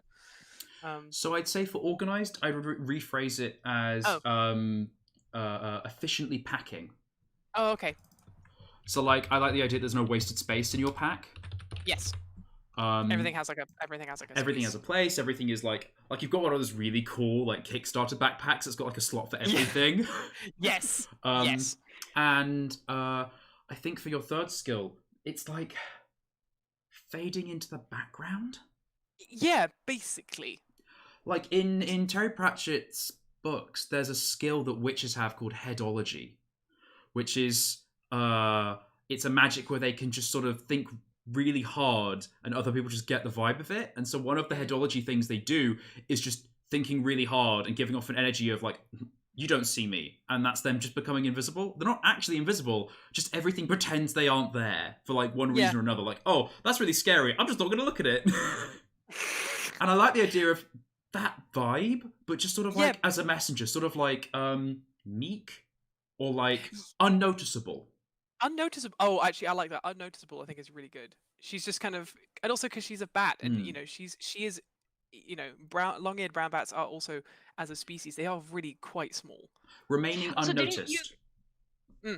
You had also mentioned that you found out that their cries are very quiet. They are known as, long-eared brown bats are known as whispering bats, because they are like they are very softly spoken. Which I just like as a little tie-in kind of to this feature of the whispering bats, of being very, very well, I think softly spoken is actually really characteristic, and is a good. That's nice. That's a way of phrasing it. Like you are just very gentle in how you, or you're able to speak gently. To like approach and have a gentle manner, a gentle bearing. Yeah, I like that. That's so really softly spoken would be your third skill, I think. Yeah, I like that. That's good. I'm going to write that in. Oops. I'm going to write it in, but not all in capitals, because that's slightly ironic. Softly spoken!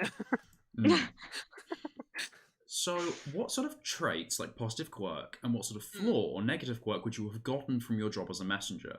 Now, I'm going to say, if you want to, you don't have to go with this, it was just a cool idea, but if you want to go with the broken wing vibe, that would be a separate feature. This is not something you've picked up from this job, and in theory, it's something that could get fixed later and be removed. Yeah, that's true. I suppose a trait that would be, what would be useful? What would be a good trait from this? I suppose like she would be sort of reasonably kind of like almost a kind of like the antithesis to Balthazar. Like she's quite not worldly. That's not the right phrase. But like she's reasonably well traveled. Like she's seen quite a few things. She's met loads of different kinds of people, even just in passing through her work. But I suppose like but a flaw for that would kind of be she's almost like. If I may suggest a flaw, that nosiness could well be a flaw. Yeah, where she comes across as maybe she's just trying to find things out for a good reason, but she comes across as nosy, and people are put off by that. Yeah, that's and it's like a motivation because the point of these is also to kind of help you roleplay your character.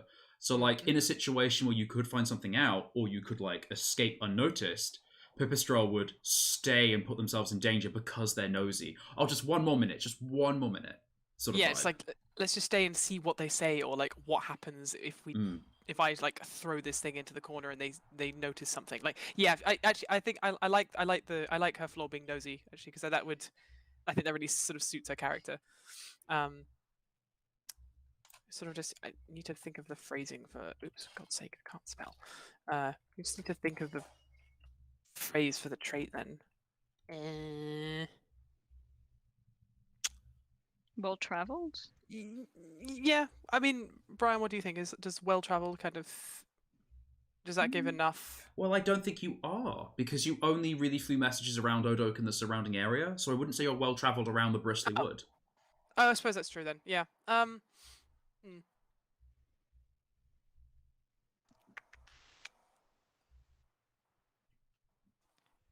Ooh, maybe like there's that again, we have that two-sided coin, so to speak. It doesn't have to be like this. We have this two-sided coin effect with Balthazar, where he is undaunted but stubborn. Maybe you're nosy as your flaw, but you're also inquisitive as your trait. Yeah, I like that. That's cute. Like you're able to put things together. Yeah. I don't think there's anything inherently wrong with being like inquisitive, but I think like as Ver said, there's that fine line that she treads between like wanting to know things and then just being like flat out nosy and sticking her little nose into stuff that she really shouldn't, just because she wants to know. Well, maybe not like inquisitive is fine, but maybe also like problem solving or yeah, it's a tough one to put a word on. I think inquisitive sorts for now. I think inquisitive kind of gets the point across, at least for the time being. If we think of something better, we can change it. Yeah. So that's your first job. Now we're going to do some quick features as well. Yay. So I think one of your skills is flight. Yes. But I'm going to put an X next to it because one of your flaws is going to be broken wing. Yes.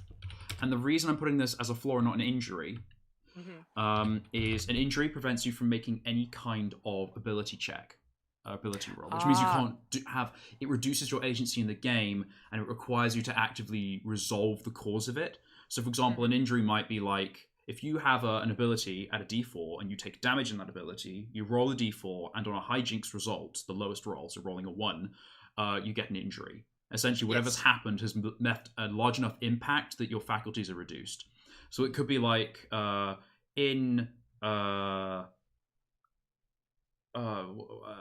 could be like if you're in a fight and you have like a willpower at d4 and someone hits you, it might not be that you're physically wounded, but it might be that like all of your will to fight is given up, and so like your injury is hopelessness. And so you're not able to do much. You can still act and do things as regular actions, but in terms of conflict, you're not able to actively resolve conflict because ultimately you're hopeless. And so it would always be like a bad result or like a hijinks result where like you can do things, but the worst outcome happens because you don't put your heart in it, you don't try, there's no point. But that can be resolved by, you know, talking someone through, having a private moment of meditation, gathering yourself. That any of those things could resolve the hopelessness, remove that injury, and then allow you to continue making ability rolls. Mhm. The broken wing isn't stopping you from doing ability rolls, it's just preventing you from flying. And that's something we can resolve in the game, or maybe even just, as time passes, it heals. Yeah, I mean, I kind of just, for story beats, I like the idea that Pip, like, during the Boer War, she was like, yes, I finally get to, like, take messages beyond Odoke and, like, see more things, and, like, I get to see, like, the inside of military rooms, blah, that kind of thing. And then, like, towards the end, she gets, just by accident, as she's flying back to Odoke, post delivering a message, she doesn't see a boar, and I think and gets injured. maybe even it was that inquisitiveness that got you. Like it was your first message. It was towards the end of the Bournemouth. It was your first message out towards a war camp or something, like outside of the range of the city, maybe a few acres away. You get there, and then you see on your way home some boars, and you fly down to see if anyone needs any help, and everything's handled, but one of the boars smashes you into a tree, and that ends it. Like you broke your wing, you can't deliver messages anymore, and so you spent the rest of the war back at the chapter house, like filing messages or like typing stuff up. Yeah. Some part of me is wondering if this fateful boar encounter could have happened at Balthazar's garrison. Yes. And that's why. That is where we'll start next game. You guys are traveling back to Odoke. Balthazar has been assigned to Pipistrel to go to Odoke so that Pipistrel can check in with the chapter house. Like a message has been sent like a week ago saying Pipistrel is injured but is alive and is at this beaver garrison. When Pipistrel is able to travel, they will return to Odoke, and then we can have like a couple weeks travel through the forest on foot. Mm-hmm. Yes. Where it was a night's flight for you before, it's now having to slowly navigate the roots and the loam and cliff faces and all sorts of fun things. Oh, that's gonna be so. That's gonna be so interesting. And they're sending Pip with like this toad that's never been stopped. Well, I think this is also the thing is that like Balthazar is like this idea of a knight is, oh yes, of course knights go on quests, and just has failed to mention that has no idea how to get to Odoke. He has a map. He has a map, but he's never been outside of the garrison in the sense of like going somewhere. He's always just been. Yeah, but it is always the first time, haha. Yeah, like this is So like this is the thing is that everyone thinks that like Pipistrel's in good hands, and maybe Pipistrel thinks that she's in good hands. And then at one point, Balthazar's going to be like, "Oh, a cliff face. I've never seen rocks." Yeah. I love the idea of Balthazar. He's just so determined that he knows exactly what he's doing because he's a knight and he's so honourable and so good. And he's like, I know exactly how to get us back to Odoke. Follow me. And Pip's like, okay, I guess I'm on foot for a while. Mm-hmm. That's going to be interesting. And then they just get hopelessly lost. And she's like, you have no idea where you're going, do you? Well, because definitely when he is shown that, like, he's given this task of escort this injured bat back to Odoke, he's undaunted. He's just like, of course I'll do this. Like, have you ever read a map? Absolutely not. Absolutely not. But it's like, how hard can it be? Yeah. Ooh, we just actually, have to go here. It'll take a few days. No worries at all. We'll be fine. I want to swap things because I want to give you the same amount of features as Balthazar, just for balance. I want to give you the feature softly spoken. That as an element because you are a whispering bat. Yes, and I want to give you map reading as your skill as a messenger. Ooh, yes, I like that. So, the skill that Pip has as a bat is reading maps and orientating with maps, and then the feature that Pip has is softly spoken. I would also argue that Pip should probably have sonar. Oh, that's actually, I suppose it wouldn't necessarily be sonar. It's well, it's not sonar. Echolocation. Yeah. There we go. Sonar. Which is, to be fair, which would be a very helpful navigation type thing. So like sort of maps and/or navigation would be something that she probably would be very good at as a bat, just because of like a natural inclination to have it, really. Though admittedly, echolocation, because it's really, when you use it, like animals like dolphins use it in water or bats use it in the air, you have infinite space and it bounces only off of the few relevant things there, such as Mm-hmm. branches or bugs. When you're on the ground, it's going to be bouncing off of all of these irrelevant things like grass and rocks, and Yeah, it could definitely. just be interesting to consider how that would Oh, work. Definitely, there could be some incredibly fun moments of you know, if there's just like just a snake shaped branch, and she's just like, oh god, there's a snake there. Mm-hmm. And Balthazar just realize, like- or no, he has a D4 for cunning. He doesn't realize it's a branch, so he's just like, oh no, there's a snake there. And then they run away, realize that the snake is not moving, and they get closer, like, tis but a branch. Yeah. Oh Could my have god. fooled me. Balthazar with a low cunning. It was so afraid it turned into a tree. He's not stupid, I think. He's just, what is his thing? He's foolish. Well, I think there's a fine line between being stupid and foolish. No, he's not an idiot. He's just I can imagine him sort of in moments like that being like, I knew that. I was merely humoring you because you are an air creature and I am a land creature, and you don't know it. You don't know yet. Don't worry, you'll learn. I'll teach you. Actually, because he's not arrogant. He would probably just. Oh no, I didn't mean that in like an arrogance way. I meant just sort of like kind of the way you describe toads makes me feel like the way that they talk about themselves to everyone else sounds incredibly arrogant, but to them, they're like, they're just being honest about like, yeah, well, we're toads and we're really good at this kind of stuff just because. Yeah. And well, I think just because he's heroic, he wouldn't say something like, "Oh, I was just amusing you." Yeah. He would probably just laugh. I think he would think it's very humorous. Like, well, look at that. Even now, I would have thought that a stick cannot fool a toad, and yet here we are. And I think it would be more so like he is very. I don't think he'd ever put anyone down. No, that's fair. That's and fair. he would never put anyone down to make himself look good, because that is a very unkind trait. It's against the toad code. It is against the toad code. Yeah. It is against the toad code. And like the part that I mentioned, his how he can win people over with his earnestness is kind of part like that. Like he absolutely owes up to his mistakes, but there's a fine point before he realizes that there is a mistake. That's where the problem is. Yeah. With the we're gonna send you with this bat, and he's just like, well, I've never done this, but it's not a mistake that I've never. Like, this isn't a mistake that anyone is making. Of course you'd appoint me. I'm like, I know that I will do this very finely. I am a fine knight now, and toads. Well, many of my 4 toads were renowned navigators, and surely I'd have that trait too. And it's just like, yeah, it's fine. And then when he gets them lost, that's when he's just like, huh, well, it seems it must have run in another part of the family. Well, and, yes.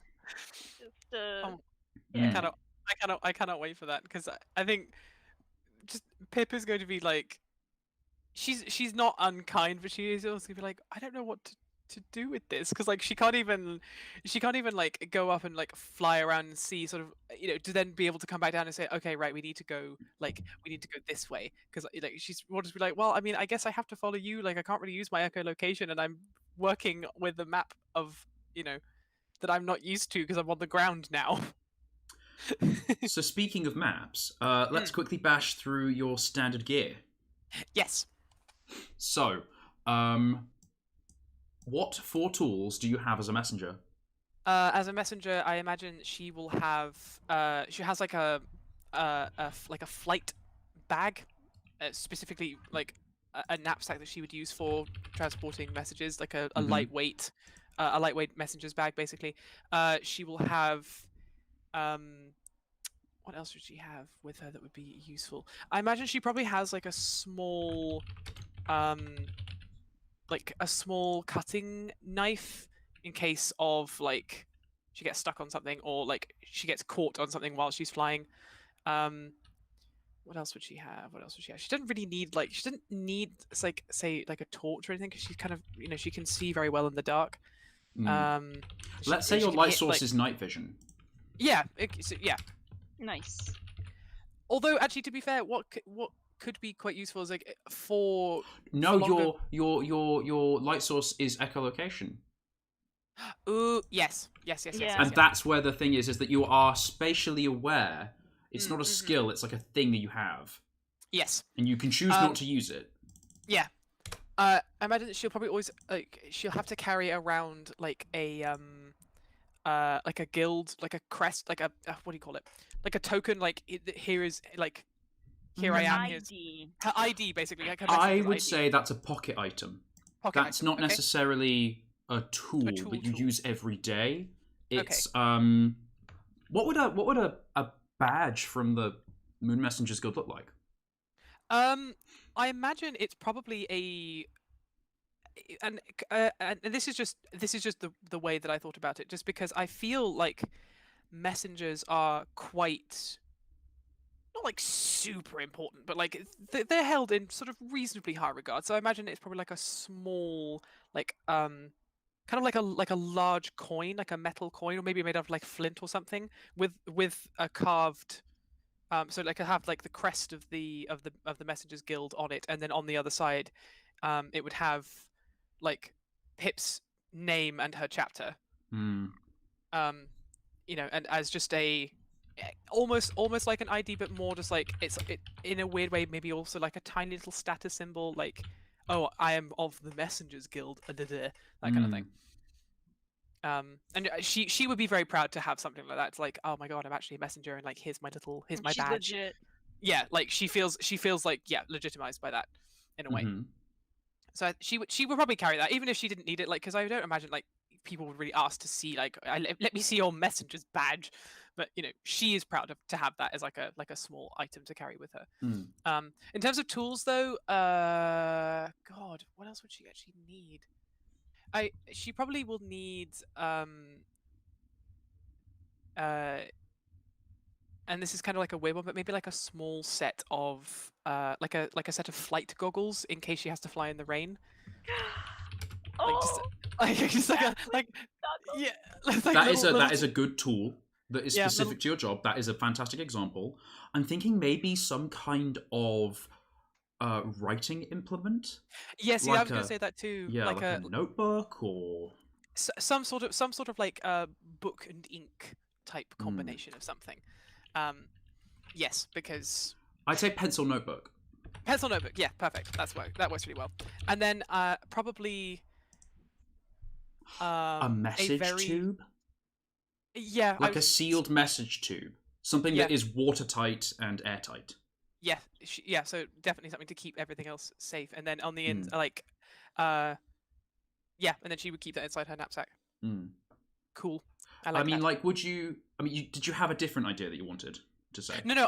Actually, I like that more, because the only other thing I could think of, but actually, to be honest, it doesn't really make sense anyway, because she's a bat, would be like a small, like a small bedroll. But actually, she's a bat, so she actually her wings are her bedroll, which is one of the reasons why bats, I think, are kind of like they make good messengers, is because they can fly at night, they have very good night vision. They are agile, and like they can be fast, and they don't need to carry much because they are very well equipped to deal with the elements. And her weapon though, because I'm just looking at that now on the so weapons can be anything. The idea of a weapon is that it is something more than just a piece of gear or like a tool. It is something you use to defend yourself or to avoid harm. And all weapons do the same damage, so it's more about like the aesthetic and the idea of it then. Because I mentioned this like off stream, that a cool idea would be, I quite like the idea of Pip having like a set of like daggers or short swords, 2 of them, just aesthetically, because you know, she's being a bat, she's all arms, like she's all arms and like wingspan and everything. And like there was a couple of ideas that we talked about. Like my first idea, which I don't think would really make sense for her backstory, because she's not nobility or anything like that, would have been a small set of like quartz daggers, just because quartz is something that you can find in Scotland. There are like quartz mines and things like that. But I imagine what she probably has is like a nice set of hand with nice sort of handles and everything, is a nice set of flint daggers. Because I think So, flint would be something that's a little bit more accessible than quartz. So first of all, we've had a cool comment from Miller in the chat. Yeah. So Pippa's knife could be a letter opener, which is really cool. Miller's also said that you could have wing patches, like some kind of like medical kit in case of like getting hurt, so you can still fly, which I think is really good and makes more sense than a pencil notebook, which you can't see because you have echolocation. Yes, I like that. So I think maybe swap the pencil notebook for a wing patches. Yes, I think that's really cool. Oh, wing patches is such a cute idea. Oh my god. And utility knife for letter opener. Now, how much use would a bat have for daggers? I think it This is the thing, is that like if you, because you have these sort of like small semi-functioning hand claws at the end, like in the middle of your wings. But if you attack, you're instantly putting your wings in danger, and you can only use them when you're not flying. Oh, that's true. Like to stab, you have to close your wing and make a jab motion, which means instantly you start falling. Okay, so maybe then instead of like daggers, because like I wasn't sure like how sort of unrealistic I was allowed to be with this kind of stuff. I say this when I'm talking about a bat who's a messenger. Maybe then instead of like daggers, maybe she has like a set of oh my god, almost like fist weapons, but they go on her knuckle dusters, like knuckle dusters, but like little like talon extenders basically for her digits. Maybe you have some kind of like claw thing for your back legs. Yeah, so, something like that. Like she has a set of raptor claws. Yeah, like she has a set of like claws that she puts on, which obviously they'd have to be lightweight and aerodynamic, but like I like the idea of like for her hands and feet she has like little sets of like tiny knives for her fingers and toes. So like if she does get caught by something, she can defend herself, and she doesn't necessarily have to like close her wings or anything to get out, because she can still fly and have like danger fingers out. So I think maybe like a metal claw. Yeah, metal claw would be good. Because I didn't know really how to describe it really. That's a question. How technologically advanced is society, and how expensive is metal? Yeah, I asked that before the stream started for the sake of the mirror question that I had. Oh yeah, we need to get onto that as well. Well, actually, it is 2:30, so I kind of want to wrap up soonish. Oh god, yes. So that's something that we could bring up in roleplay, which could be really cool. But how available is metal? Because smelt, like, I don't know how capable these little creatures are of smelting. I would say metal. they're capable of smelting. They're capable of like that kind of like Well, yeah, medieval level armor, of technology. And you have armor, but how expensive is that armor? Like, it's passed down generations of toads. Well, like it could be Lavinia's armor. Yeah, absolutely. Oh my god, that's really cute. I like that. I mean, I imagine that if we have things like sort of just aesthetically, if we have things like sort of swords and armor and stuff, I imagine that it probably is. It is something that we like will have in the world, but like, and I think just for the sake of like not making it like too difficult and like trying to justify it like too badly, like I think it's probably definitely a more more of an uncommon skill, particularly if you have like animals living in trees. You can't just have like a forge. That's just asking for trouble. But like, well, maybe this is why you have those societies of creatures. Like you've got the badgers who live on the ground who make the metal things, and then they have a hollow in the base of Odoak, or like outside Odoak. Yes, I need a fucking like. I just had a cool idea. Like a metal workers town. I just had a cool idea that would make sense as a messenger. You don't have metal claws. You have like pocket sand. that you Sam. throw in a creature's eyes. If it's coming at you, you throw like this kind of like stinging dust, and then you're like, I'm gonna fly away. I don't want to fight. I'm a small bat. Maybe it can be called like nettle dust. Yeah. Oh, that's cool. I like that too. So would we replace that for nettle dust? I don't know, because aesthetically I really love the idea of her having little claws. Okay. Because I mean obviously I can't have both because that would not be fair because Vez only got I don't hammer. mind. I mean, because I suppose like the nettle thing would be a useful like defensive mechanism. You know, but like there is also the possibility like also when she's like, particularly because she won't be in the air, at least for the first part of this campaign, she will be, you know, she will be ground bound. I do think she does need some way to also defend herself on the ground. So like, well, no need for that. You have a fine knight of Blueberry Pond who will defend you valiantly. I'd say, yeah, you'd have a standard issue bag of nettle dust. Yeah. That could be a pocket item, though. Yeah, not a pocket item, a carried item. I would carried say. item. Sorry. Yeah. But this is the thing. So, the way that tools work, as a reminder, is that they are narratively infinite in the sense of using them they don't have charges, they don't get used up. But if you get a significant enough advantage in the story to be interesting to use it up, I might suggest that like. So you're getting to the end of your nettle dust, or like if you were to do this with your nettle dust, you'd use the whole bag, and you get to make that decision in the story. But individual cool uses could be good. So like you could be traveling, and I could say, oh, you could use your nettle dust as a tea, and that's something cool narratively. But in a fight, I'm like, if you want to dump this on the hawk's eyes, you'll use your whole bag, and you'll lose your nettle dust, and that could be something interesting going on. An example like I have in the rules is with chalk. Like you don't have you have chalk as the tool. You don't have like 5 sticks of chalk. You just have chalk. And if you're moving through a labyrinth, you could say you're using your chalk to mark the path as you go. And when you get to a library full of stone tablets, either narrator could say, well, you could take a rubbing of all these stone tablets, but that would use up your chalk. So it wouldn't remove the chalk markings you've already made, but you wouldn't be able to make further chalk markings. And that's one of like the choices you get to make as a character is, I take one rubbing as an example that we were here and to prove they exist, but I can't take rubbings of all the stone tablets because that would use my chalk up. Yeah. That's cool. You can have like nettle dust, and it's like a bag of nettle dust, but it's not got a specific amount. It's just it may get used up if you use it for something cool. Yeah, that sounds good to me. Yeah, awesome. Well, I think that is Pipistrel. So there she be. In review, you are Pipistrel. You are sly, healthy, and confident. You worked as a messenger in the Boer War, and that taught you how to stay alert, pack things efficiently, and navigate with maps. You are inquisitive about what messages are sent, but you're also a little too nosy and sticking around in places that you might not necessarily be appreciated.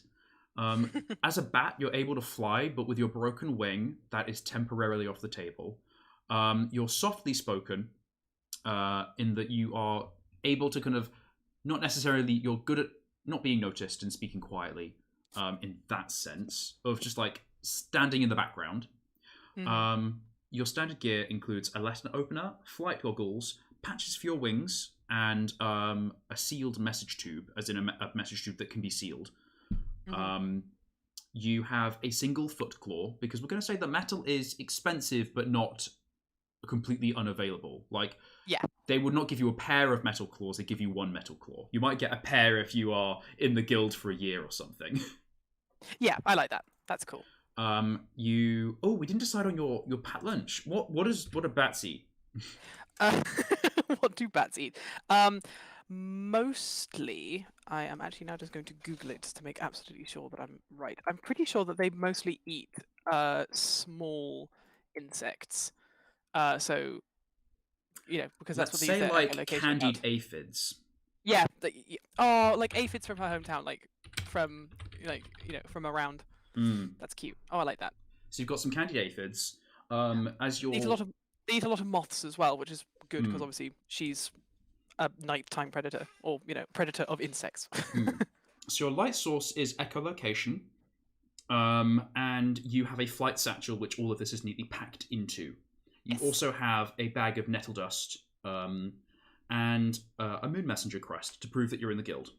And that is Pipistrel. Yay.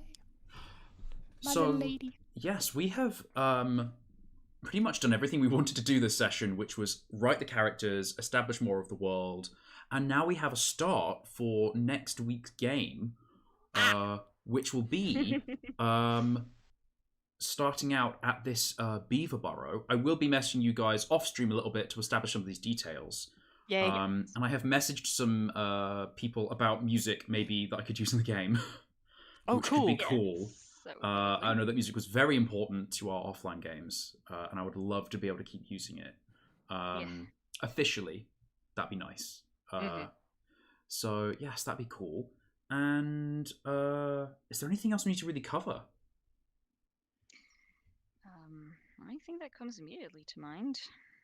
No, I think we've covered a lot of stuff, and I think more, as we kind of progress through the world and the story, the more we will kind of flesh out more details and add in more embellishment here and there, which is going to be really fun because I'm so excited to experience this tiny world. It's going to be really, really fun. I'm genuine. I'm so excited. Oh my god. Fantastic. Well, thank you everyone who's been watching along. I think we hit like 10 concurrent viewers, which was really cool. Oh, cool. Nice. And on average, people have been watching for like an hour at a time with lots of playbacks as well. So thank you so much for watching us figure this all out. Please like the video. It really helps other people find our stuff. And remember to subscribe as well. And thanks to Miller for commenting. Some really cool ideas. I love the bat patches. Yes. And Genius. Join us 12:30, and I will schedule the video for the right time. Once I scheduled it, I can't change it, which is dumb. Thanks, YouTube. That's bad. Yeah, it's really dumb because if I use the old streaming uploader, I can change the time whenever I want, but I can't schedule multiple videos. If I use the new one, I can schedule multiple videos, but I can't change the time, which is weird. But yes, please like, subscribe, all that jazz. Comment whatever you feel. Have a gander. And yeah, you can find Dungeons on a Dime and everything that I do on Twitter, on Instagram, at my website as well. So on Twitter or on all social media, I'm at Dungeons on a Dime, all one word. And my website is doad.co.uk, so dungeonsonadime.co.uk. And you can find adventures to help you get into role-playing. You can find the Adventures on a Dime rules. And you can find lots of really cool content, as well as a little bio for all of the different illustrators that work for Dungeons on a Dime and do our content. Yeah. So Ver, could you reintroduce yourself and tell us where we can find you? Yes. My name is Ver. And you can find me online, mostly on Twitter, Verface at Twitter. I also have a Patreon, which is of the exact same name, Verface. And yeah, if you'd like to check out more of my art, which I believe it was my picture that was used for the thumbnail for this video. We'll be alternating between anything that you guys really doodle during the stream. Yeah. But I think this one had the Dandelion picture, correct? Or yes. Was it did. Okay. So I don't normally draw little animal adventures, but I suppose I will be from now on. But yeah, you can find my art mostly on Twitter, and also art that I don't post anywhere else on Patreon, including my comic projects and story and world building projects, which is maybe enticing. Drama. And that's about me. So, Verface, we stan, we love, we appreciate. Atlanta, could you please reintroduce yourself and tell us where we can find your awesome content? I'm Atlanta again, and you can find me at Alpaca Scribbles on Twitter. You can also find me at Alpaca_Scribbles, sorry, on Instagram. I also have a Patreon, again, just at Alpaca Scribbles, where I have been posting a lot of sketch work, a lot of this campaign and also the previous campaign that we've been playing. So if you are interested in learning a little bit more about our sort of test game for Brian's wonderful system, you can find it there if you're at all interested. Yeah, that's about me, I think. Awesome. Yes, and please do tune back in next week when we start playing, because I'm also going to be debuting a very interesting role-playing project called Mortal Bearings with this stream, showing the inner workings of that. It's Oh wait, we're playing this in Mortal Bearings? with Mortal Bearings, yeah. So using the Adventures on a Dime system, and then we're going to be Sorry, using Mortal Bearings. Bombshell for Bear right at the end. Yeah, it's going to be really fun. Mortal Bearings is a way of establishing character morals and how characters react to situations, and it's also a fun way of having improvised storytelling where the players get to have an active way of determining where the story goes. I think I phrased it as it really helps facilitate informed improvised role playing, because it gives the game master a set scenario, but the players also get to help choose where that scenario goes and build on that. So it's not like everyone gets to contribute and everyone gets to kind of really help out. So it was really fun. We were testing it in our off-stream game, The Red Knight, which went from like a one-shot to like a 4-month-long every Wednesday game, and that was so much fun. So I am very excited. Really good. It was such very a good excited campaign. to debut the really developed rules here. Yes. So I think that's it for now. I think that's where we're going to end the stream. I hope everyone has a fantastic Wednesday. And yeah, like, comment, subscribe, do a backflip, have fun, and we will see you on Wednesday. Oh, and before I go, we have another Dungeons on a Dime stream coming up this Saturday. Saturday from 5 p.m. England, British summertime. I will be streaming with Fraser Robertson, who is Lost Astronaut. We're going to be doing a Working on a Dime where we talk about a new exciting project, role-playing project, and we're going to be doing some art. He's going to be drawing some minis. I'm going to be doing some battle maps. It's going to be a hoot. So catch us then. Anyway, for now, hope you guys have a great day, and we will see you soon. See everybody next everyone. week. Bye.